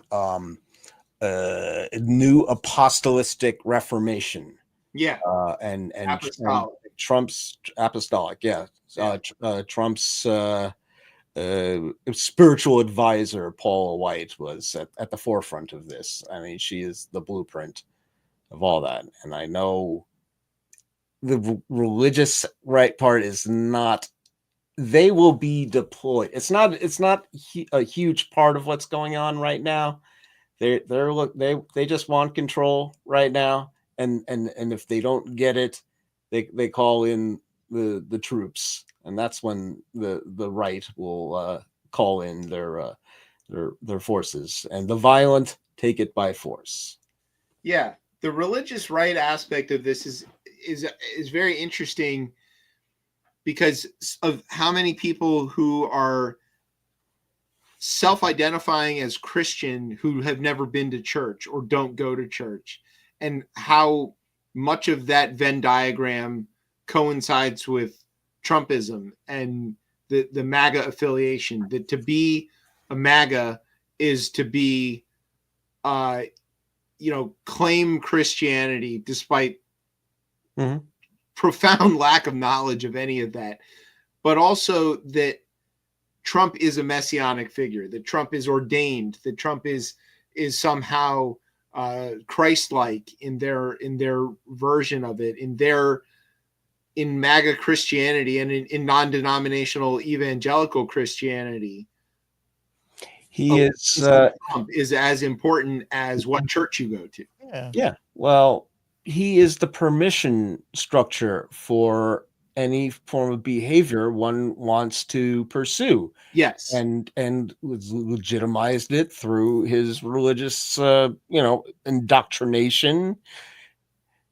And well, I think that this is not on the cybersecurity topic at all, but I think that one of the things that has always been appealing to people who subscribe to modern right-wing white supremacist ethno-state Christianity, whether that's prosperity gospel or any of this other sort of similar ideas, is that one can do and commit as many sins as one wants, so long as you also claim Jesus. And so if you are unfaithful to your spouse, or if you are stealing from your job, or if you are, double dealing in any other sense, or anything else that would have, run you out of a Baptist evangelical church in the 70s, that is not only is it permissible, but it's maybe every time you do it and then repent for it, it makes you more Christian, because you made a mistake and you've been given another chance by accepting Jesus. And then when you make another mistake, you just have to accept Jesus again. And it isn't about any doctrinal understanding. It isn't about any sort of biblical understanding. It is simply this get out of jail free patriarchy. It's those two things go very tightly together, where you want men who want a religious permission to violate and take and do whatever they want with no moral repercussion. The morality is what's supposed to hold human beings from being savage animals, that we have morality, and that if you can couch what you're doing that is immoral by fact as somehow moral by finding, then you can go ahead and commit all the immorality that you want. Well, morality can be tailored and adjusted and be reactionary, and it's easier to say that we're going back to the roots, like we're going to the original intent of the Constitution or the Bible or whatever. But religion is nothing but a promise. If you adhere to these, if you adhere to these principles, you'll go to heaven, and then there's no guarantee. It's like that's just a deal that you make. Oh, it's a lot like that Trump fork in the road email. Yeah, something like that. If you reply resign, you'll get paid a lot of money. It's no guarantees though. It'll go to 72 heaven. virgins. Well, resign from the federal government. Yeah, that's just him being the boss and saying like your job is shitty anyway, and your situation is about to get shittier, so you might as well quit now. You know what's coming, you know, and I might change my mind on that severance I just offered you. So you better make up your mind now. Things are going to get worse, and things are shitty. You know, a lot of government jobs are pretty shitty. You know, they are overworked, understaffed. Morale is never that great, really. You know, but like you go in with the best intentions of government service, and you find, man, it's just a headache. You know. And that's one of the things that we talk about on the show all the time is that people's understanding of federal service, government service in general, not just federal, state and local as well, is that it's some sort of easy job where you get paid a lot of money. And that tells you that those people don't know any actual government workers, because no government worker is getting paid very well. We all know lots of them and or are related to or married to several of them. And you know that they don't get paid very well. You know that they are often understaffed or under-resourced in some fashion or another. You know that they have to deal with a lot of bureaucratic headaches and stuff like that. So it's not a glamorous or fun or even like well-paying job. The reason people do it is because they're committed to the mission and they're committed to public service and they want to help and serve their fellow Americans, and also because they like the job security that comes along with it. They'll tolerate a lot of otherwise annoying shit if it means that they get to do those things, serve their country and have a job, basically for life. And now those are falling out. And so, you're going to get what you voted for. And when the trains stop running, not just on time, but like stop entirely, please don't come crawling to me. I mean, there's just nothing I can say about that. I know some people who probably have seen the light. They I don't know if it is a new church light, but I have this video of a group of people. I was gonna say, is this the setup for the video? Yeah. So all right, so we're gonna take a break, and Brian's gonna play us a video of you're telling me of people who have seen the light. Kind of, sort of, maybe. In a David Lynchian way, I hope. Yeah. Oh, God. All right, we're going to take a break. You're listening to Chip Chat here on Beltway Radio and beyond. Street balls. Nice. Here we go. In 2 weeks, I'm done. You want to talk about regretting your vote? I never thought I'd say that, but I regret my vote. I voted for Trump. I voted for Trump, and I regret it now. As a Hispanic, I voted for Donald J. Trump. Dude, I regret it so much, man. I am regretting my vote for Donald Trump. I voted for Donald Trump, and now I regret it. A lot of people who were like me voted for Trump and have to account for that. I regret voting for Trump. So deeply regret my vote for Donald Trump. I regret voting for Trump. I was a dumbass, voted for Trump. It was the worst decision I ever made. I've seen the light, and I got out of MAGA. A lot of us there have seen the light. We have deep regrets. I feel guilty because I voted for Trump twice. I feel very guilty because I feel responsible That's why he's still running. I was with Trump for 9 straight years. I'm disappointed. I'm very disappointed in Trump right now. I mean, 2 weeks. I'm done. You want to talk about regretting your vote? I never thought I'd say. That's going to get to be a very long montage eventually, Brian. I mean, these people, especially the one woman who said she voted for him twice, I just giggled. You know, what did you think after the first one? It went so great. Yeah, so it's like unless somehow, again, you know, it's like he'll make it great again, and it's like he'll be different. And it's like how because you voted for the first time. So, well, speaking of him making things great again, let's take a trip around the world to our favorite place, the Middle East. It's time for a new segment called Serious News.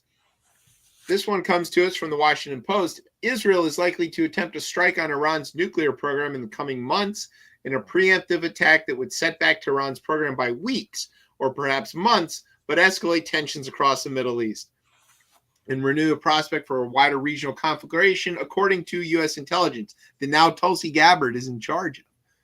The warnings about a potential Israeli strike are included in multiple intelligence reports spanning the end of the Biden administration and the beginning of the Trump administration, none more comprehensive than an early January report produced by the Intelligence Directorate of the Joint Chiefs and the Defense Intelligence Agency, one of the agencies that will be reporting to Bashar al-Assad. I'm sorry, Tulsi Gabbard. So two kinds of attacks, right? There's a stand-off attack in which the Israelis might launch things, a bit from a distance. And then there's a more direct attack in which the Israelis might fly their jets directly into Iranian airspace and drop the bunker buster bombs that guess who just approved the sale of to the Israeli government. That's right. The Trump administration approved the sale of guidance kits to those bunker buster bombs last week and made notification to Congress that it had done so. So they bothered to follow the rules on that one, I guess. I don't know. Couple this with Trump telling everybody that we're going to take Gaza. We're going to have Gaza is what he said. And the reporters are like, who are you going to buy it from? He's like, we're not going to buy it. We're just going to have it. Mm-hmm. And what about all the people who are already there? They're going to move. Where are they going to move? Is Egypt and Jordan. Egypt and Jordan said they won't take them. Don't worry, they'll take them. And the king of Jordan was like, no, we will not. And Trump's like, yeah, you will. There's some things that Trump does that are stupid, and there are some things that Trump does that are dangerous. And a few things are both. The ethnic cleansing of the Gaza Strip is stupid and dangerous. It is going to lead to a major fight, a major war. It could be like a world war because of all of the different interests that are all aligned in different ways in this area. It would be ridiculous for me to point out that Trump said he was going to get America out of forever wars and just show example after example of him saying that and then getting us into them, because of course he's a hypocritical asshole. But sort of more to the point is like, what's the play here? Where does he think that this works for him? Because it's all about him, right? He's only self-interested. So where does he see stirring the pot in the Middle East as beneficial to Donald Trump? I think it's remember during that whole weirdness of trying to explain of the U.S. being a part, I don't know what you want to call this. It's not an occupation or anything of Gaza. It's just, to me, it's like he somehow sees dollar signs in the sense of like, because he quoted saying the Ruby area of the Middle East, and I figured it's like, what? I mean, as he will probably again put another Trump Tower there, a hotel, a casino, whatever. Oh, you think he's actually going to get to do some building there? Yeah, that's what he envisions things. He basically sees a plot of land and he figures like, oh, there's my next golf course I can play in. And it's like, no. I mean, that area has, like I said a couple of weeks ago, it's like, you got to have the right people at the table, and he's not one of them. No. And then on top of that, it's the fact that, I mean, what does the U.S. have to deal with Middle East for? It is not it has never been our fight. I know we support those who benefit our interests, quote unquote, but really it's like that area is not our fight, and we should never been in it. Well, and we don't need the oil from the Saudis anymore either. We don't need anything. We're producing our own oil at a rate higher than what they can produce. So I mean, it is a perfectly good time to just leave out of that area entirely. But this sort of works with like the USAID stuff, and that there's a vacuum can't exist, right? If the United States leaves as the dominant power that is exerting interest over a particular country or area, then the Chinese will come sliding right in behind us. And that seems like a worse situation. But see, that's the thing. That I think that right there, that statement alone is always been the quote unquote fear factor. And it's like, I mean, unless there's big rumblings about the Chinese going to be swooping in and say, hey, we'll help with the aid and all that stuff. And this is like, fine, let them fit the bill. If they want to waste billions on trying to fix clear about that. Huh? They have said that they're doing that. They are doing that. So again, this is the weirdness of how politics have been played here for recent years, and especially when you got again the hero complex of Elon and Donald Trump saying he wants to make sure everything is all good and white, But the thing is like, look, if the Chinese got the banking, the technology, the engineering, and all this stuff, and they want to fix things, let them have it. Yeah, but they don't want to do it just for fun. True. It's transactional. So when the Chinese show up and say, we'll build you a road, they then say, but you have to buy only our stuff for the next however many years. Or they say, but we're going to own the road and put a toll booth on it or whatever. They've been doing this all over the developing world. And, the more you see this happen, the more you see those countries where China is providing the support, those countries turn away from the United States. So it becomes difficult for us to use those for strategic reasons. We might want to put a military base there. True. Understandably, though, it to me is just like, because the way I see it is I felt that a lot of people, especially I think within the terms of a Republican presidency, I can understand why most of these nations will turn towards someone like China to say, hey, we'll work with you because we don't trust them. Well, that's the thing. And really us, because we have done this yo-yo bit for too long, and especially and the sad thing with our own allies, and it kind of feels like we can't be relied on really, and it's kind of unfortunate, even though we got the money to do it. The bell can't be unrung, right? Like what the Trump people are doing is damaging the reputation of the United States so drastically that we may not ever be able to recover. And I personally do want to live in a world where the United States is the dominant superpower. I think that's better for me. I think that's better for a lot of people. And I don't want to live in a world where the Chinese, who seem to have absolutely no regard for minority rights, human rights, environmental rights, are in charge of anything. That does not seem like a safe bet for me. I understand that. I personally believe I do understand that. I mean, if you're looking for the whole aspect of the moral compass of how China and its their political administrations have handled their dealings with their country and stuff like that, I understand that aspect. But keep this in mind. I've always stated this, on this show. It's like, you need a 21st century president. You have to realize the fact that every nation is a cog, and how financially it moves. Trust and believe, if the U.S. economy breaks, the rest of the world's fucked. Yeah. I mean, that's a given. So, and the thing is like, when we do our own self, breakage, honestly, is like, you got someone who cannot really properly fix it. And I think that the fact is like, look, if we go in there together with China, we tried to work together with them on certain projects, then yeah, I think that, and especially something with Gaza, this could help benefit them a little bit better. And still, the key thing is have those there, the Palestinians, be part of that table of that rebuilding.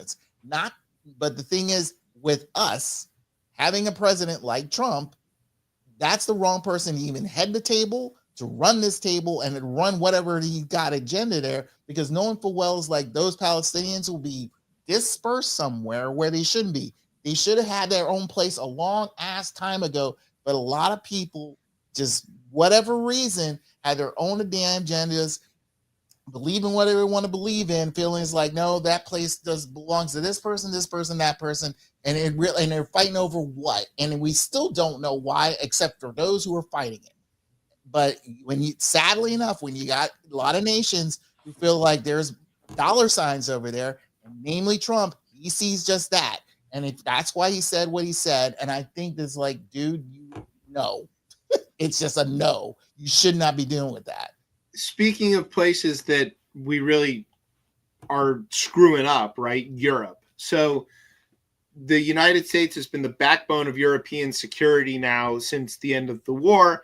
NATO existed primarily to protect Europe from being overrun by the Soviets.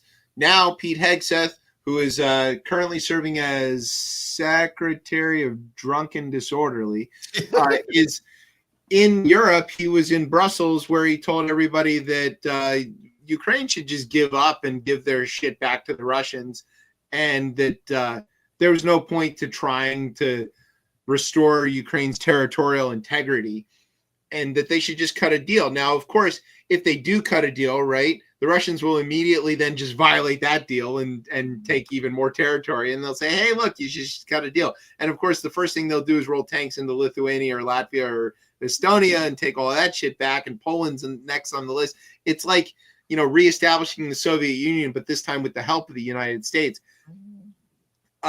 Do you think Hegseth just doesn't understand this, or do you think that the Republican Party as a whole has sort of turned their back on the United States as the guarantor of security for the Western world? I'll let Gary answer it first. Ooh. That's the well-phrased question. Oh my gosh. Wow, that's going to be on their hands, man. Ooh. They won't care though, right? Like if let's say Putin rolls tanks into Poland, which is a NATO country, and the Americans just go, no, that's not going to happen. I mean, they've already said, now Hegseth has said that somehow the policy of the United States is that Ukraine is never going to join NATO because Russia would not allow it. I wasn't aware Russia was a voting member of the NATO board, but NATO had said already that Ukraine was on an irreversible path to membership. Mm-hmm. Trump told everybody that the reason that Russia invaded Ukraine was because Biden was trying to get Ukraine into NATO, which is back-asswards. Okay, let's say it happens. Do you think they're going to be like, oh shit, we fucked up, we better hurry up and deploy the Air Force out of Vandenberg and try to push the Russians back out of Eastern Europe? Or are they just going to go, Putin's cool anyway, never mind the P-tape? Yeah, they'll do it. They'll let him do it. I have no doubt that they would. Trump is a pussy. He's not gonna go to war with and he hates Ukraine. They like he lost the election because of Ukraine. Joe Biden. So he's gonna let that happen. Two things like that happened in 2000 that. If Trump got reelected in 2000, I thought two things were going to happen. That he was going to let Ukraine just pass by and we were going to invade Mexico. Now, okay, that is going on one track. We're not invading Mexico. No, Trump is a pussy. So we're just going to impose tariffs on Mexico and Canada for that matter. Why not? We never always got the side eye from Trudeau and whatever.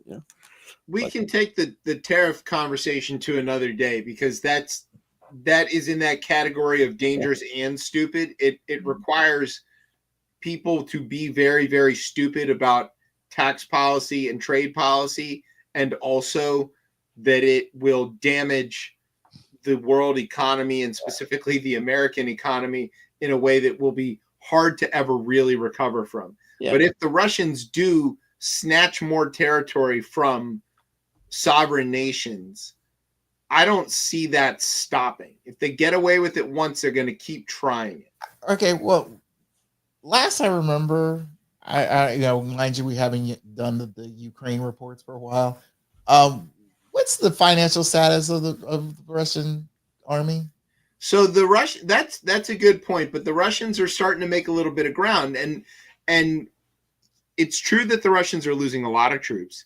It is true that they are pretty short on funds, but they have been able to continue to sell oil to India, for one, which doesn't seem to care about any of the sanctions, and to China as well. Also, they've got all these North Koreans who are in their ranks now fighting with them, although they seem to be getting massacred at an ungodly rate. If one of the things that has been keeping this war from getting worse faster is that the international sanction regime has been relatively effective at curtailing the Russian economy and basically starving them of resources with which to prosecute the war. Trump is talking about meeting with Putin, going to Russia and having Putin come here, and that all but undoes all of the worldwide efforts to isolate Russia. And so if Russia becomes unisolated and they're able to get at their money that is stored outside of Russia, because even Russia knows not to keep money in Russia, they could potentially escalate the speed and devastation of their attack on Ukraine very, very quickly. And I think that is what Trump is angling for, and I believe it is because of the P tape. I don't know. I think Ukraine may be enough. Russia didn't try to, they didn't pull all the way out of Poland. They didn't try to take over Poland after the war. I think they had Ukraine. I think they want them back. There's limits. And Ukraine is big. They got lots of agricultural resources. Not after they filled it up full of fucking landmines. Yeah, that's their problem. They're used to having a lot of unused land, They just want it's all a size thing with Russia. We gotta be like man, look at big the Russian. In Mother Russia, landmine eats you. That's Smirnoff. Yeah, classic. All right, speaking of, let's go to a new segment. This one's called Stupid News. Yeah, it goes like that. All right, here's some of the top headlines. White people who said that they would no longer watch the NFL after some players protested police brutality told on themselves this week when they all took to social media to film their takes on Kendrick Lamar's halftime show. Quote, I thought it was offensive that there were no white dancers, said a talking pair of Oakley sunglasses. I mean, we may not be the best, but we want to see some inclusion and diversity of styles so that we may all feel equally involved. Also this week, former Illinois governor and convicted felon Rod Blagojevich was pardoned by Donald Trump and then immediately hit with several charges of attempted Trump lookalike. The U.S. attorney for the Office of Helmet Hair and Comb Over cited Blago's full head of platinum hair as, quote, way too ridiculous in Trump's America. If the case sticks, he could be facing a new jail sentence and be forced to spray tan his face until it looks like a catcher's mitt. In other criminal news, New York Mayor Eric Adams had all of the federal charges against him dropped. The Trump DOJ noted that Adams, most famous for being the sleaziest mayor in New York history, not named Rudy, had definitely committed the crimes that he was charged with, but the DOJ wanted him to help them arrest brown people. Lawyers for the Justice Department were quick to add, quote, if this motherfucker knows what's good for him, he'll play ball, or we will reinstate the charges, and add a bunch more for using fake sign language interpreters at his press conferences. Our reporters reached out to the Adams camp for comment and received an email response asking if we knew when the next flight to Turkey was leaving LaGuardia. The White House on Wednesday defended its decision to block a reporter from the Associated Press for covering two official events because the news service did not refer to the Gulf of Mexico as the Gulf of America. President Trump signed an executive order on his first day renaming the Gulf, quote, in recognition of this flourishing economic resource and its critical importance to our nation's economy and its people. According to the order, the AP recommends that its journalists and news organizations that rely on it reflect the Gulf's historic name, but acknowledge Trump's desire to shift in language which directly affects usage by the federal government and inside the United States. You know, you can call things whatever you want, but it doesn't mean anybody else is going to call it that. That's crazy. You know, we call it Germany. They call it Deutschland. And we don't like tell them they can't come to our press conferences until they start referring to their own country in the way we refer to it. I mean, Donald Trump wants to be referred to as president instead of that fucking asshole over there. But that's not going to stop me from referring to him both in print and on the radio as that fucking asshole over there. Yeah. Yeah. Well, you know, AP will, you know, they will play ball, you know, until they don't. And you always put a clarification in there, formerly known as the Gulf of Mexico, not universally recognized. Right. That's all they're doing now. Actually, my complaint is because for those who don't know, because I posted up the picture, that is a screenshot from my phone of the map of where it is the other day, and I'm like, Google Maps or any of the other app maps that are out there who switched to this, you guys are a bunch of pussies. It's to me, this is like you're catering to something that is, again, a guy who just blurted it out there saying he wanted this, and you want to fall for this. And it's like, look, this mass of water has been, mind you, it's been there for longer than anyone has been alive. But Apple Maps has switched. Yes, it says Gulf of America. Yeah. Somebody's going to come up with a Chrome extension that puts it back. That's all we need. It's just get like a Chrome extension that puts everything back to how it's supposed to go. Yeah, but the thing is like, look, those you know, the French and Spaniards who I wouldn't say discovered, but you know, landed on the other side of this area, and you know, they named it this way because that's how they did. That's how they properly describe it. Donald Trump didn't discover anything except for, you know, a nuance to annoy people, and I think that's what this is. I'm it is kind of Gulf of Mexico or just the Gulf. It's like what the hell you want to? I'm not calling it Gulf America. It's like maximum colonizer bullshit, though, in a way, because like think about where do you live, Brian? Do you live in Maryland or do you live in whatever the Powhatan Indians called the place that you live? You know, like we as Americans, as the descendants of the settlers and the colonizers, are out here. Well, whether you wanted to be or not, are out here sort of like openly misnaming stuff all the time, and it's like not that big a deal. So if Trump wants to call it this, fine. It doesn't mean that it changes anything materially. No. It means that the rest of the world is just going to think that the Americans are a bunch of fucking idiots. Yes. It's just what it looks like. Speaking of fucking idiots, Kanye used a Super Bowl ad. I didn't even notice this ad, but it never appeared. Actually, I don't think they actually, but because I never saw it. But I didn't see it. If you want to see it, here's what it says. Guys, I spent like all the money for the commercial. Is he at the dentist? Yes, so. So once again, I had to shoot it on the iPhone.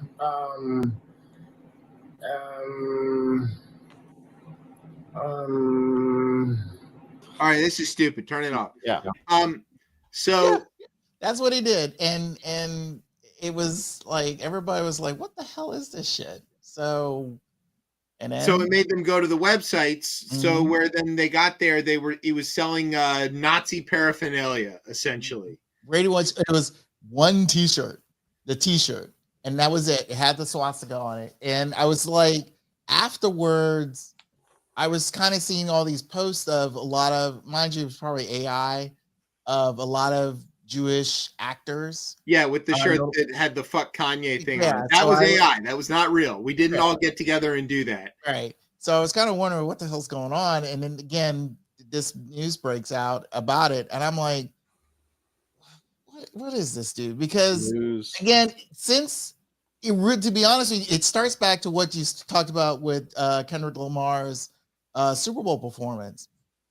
Since then, well, even before that, when the Grammys came out and Kendrick won those 5 Grammys, no one cared about Kanye. No one. And Yeah, Kanye, even though he shows up with his fully naked wife, you know, and she really didn't say much.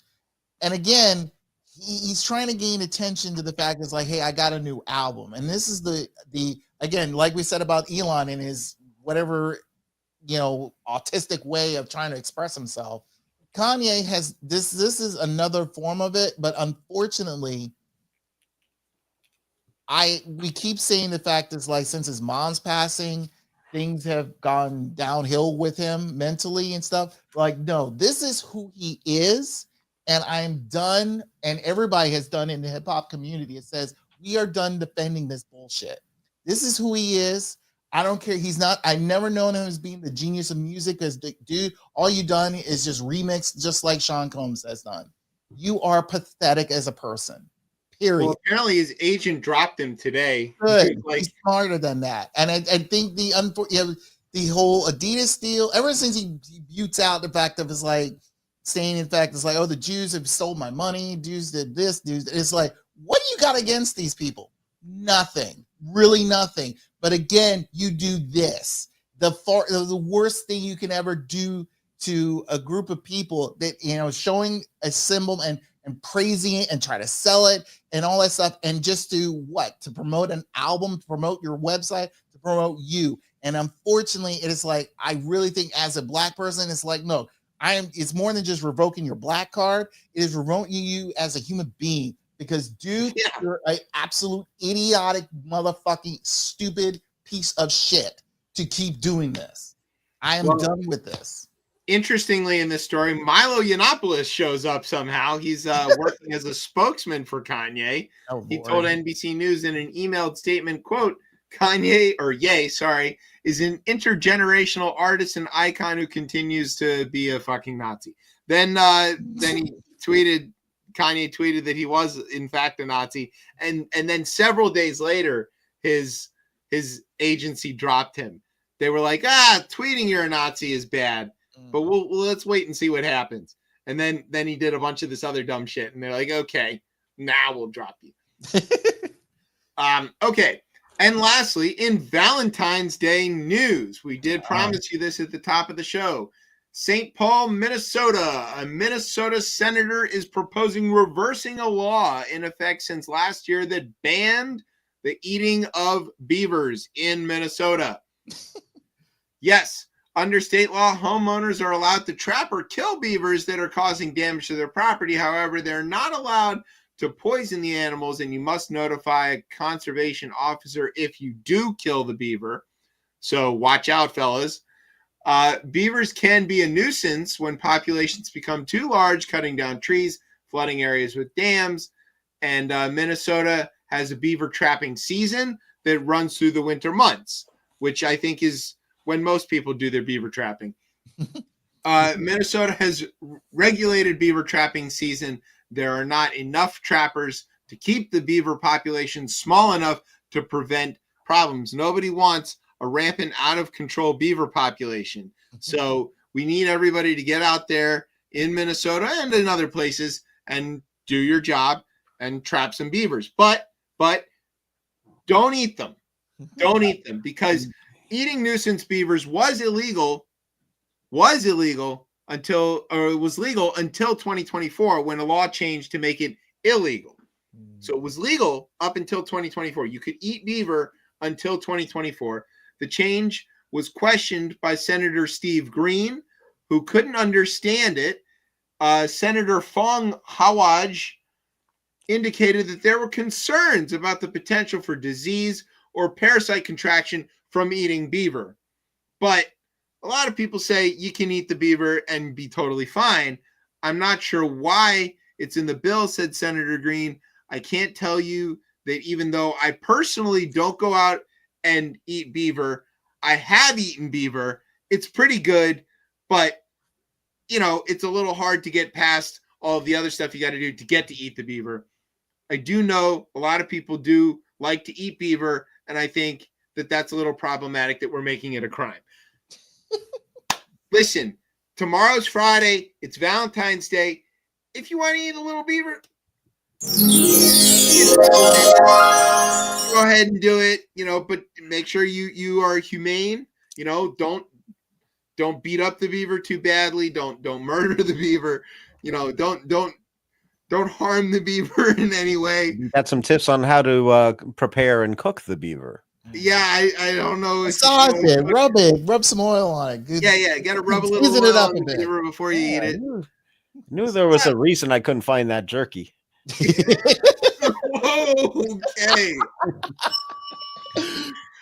With that, we've come to the end of the show. Nice. Right. Want to say thank you to Gary for explaining all that stuff to us and filling in, being an excellent co-host. We really appreciate it. Will you come back? Sure, I'd be delighted. Okay, great. So next time Tez is on assignment, be expecting a phone call. Thank you to our radio part. Oh, where can everybody get your albums and stuff?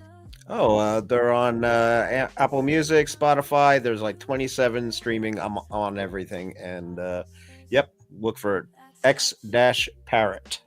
There you go.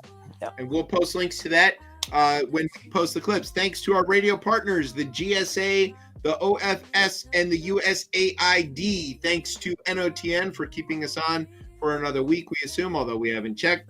Thanks to our home on the interwebs, coplaymedia.com. And thanks, as always, to our family here at Beltway Radio for making us sound as smooth as Pete Hegseth's sobriety. All right.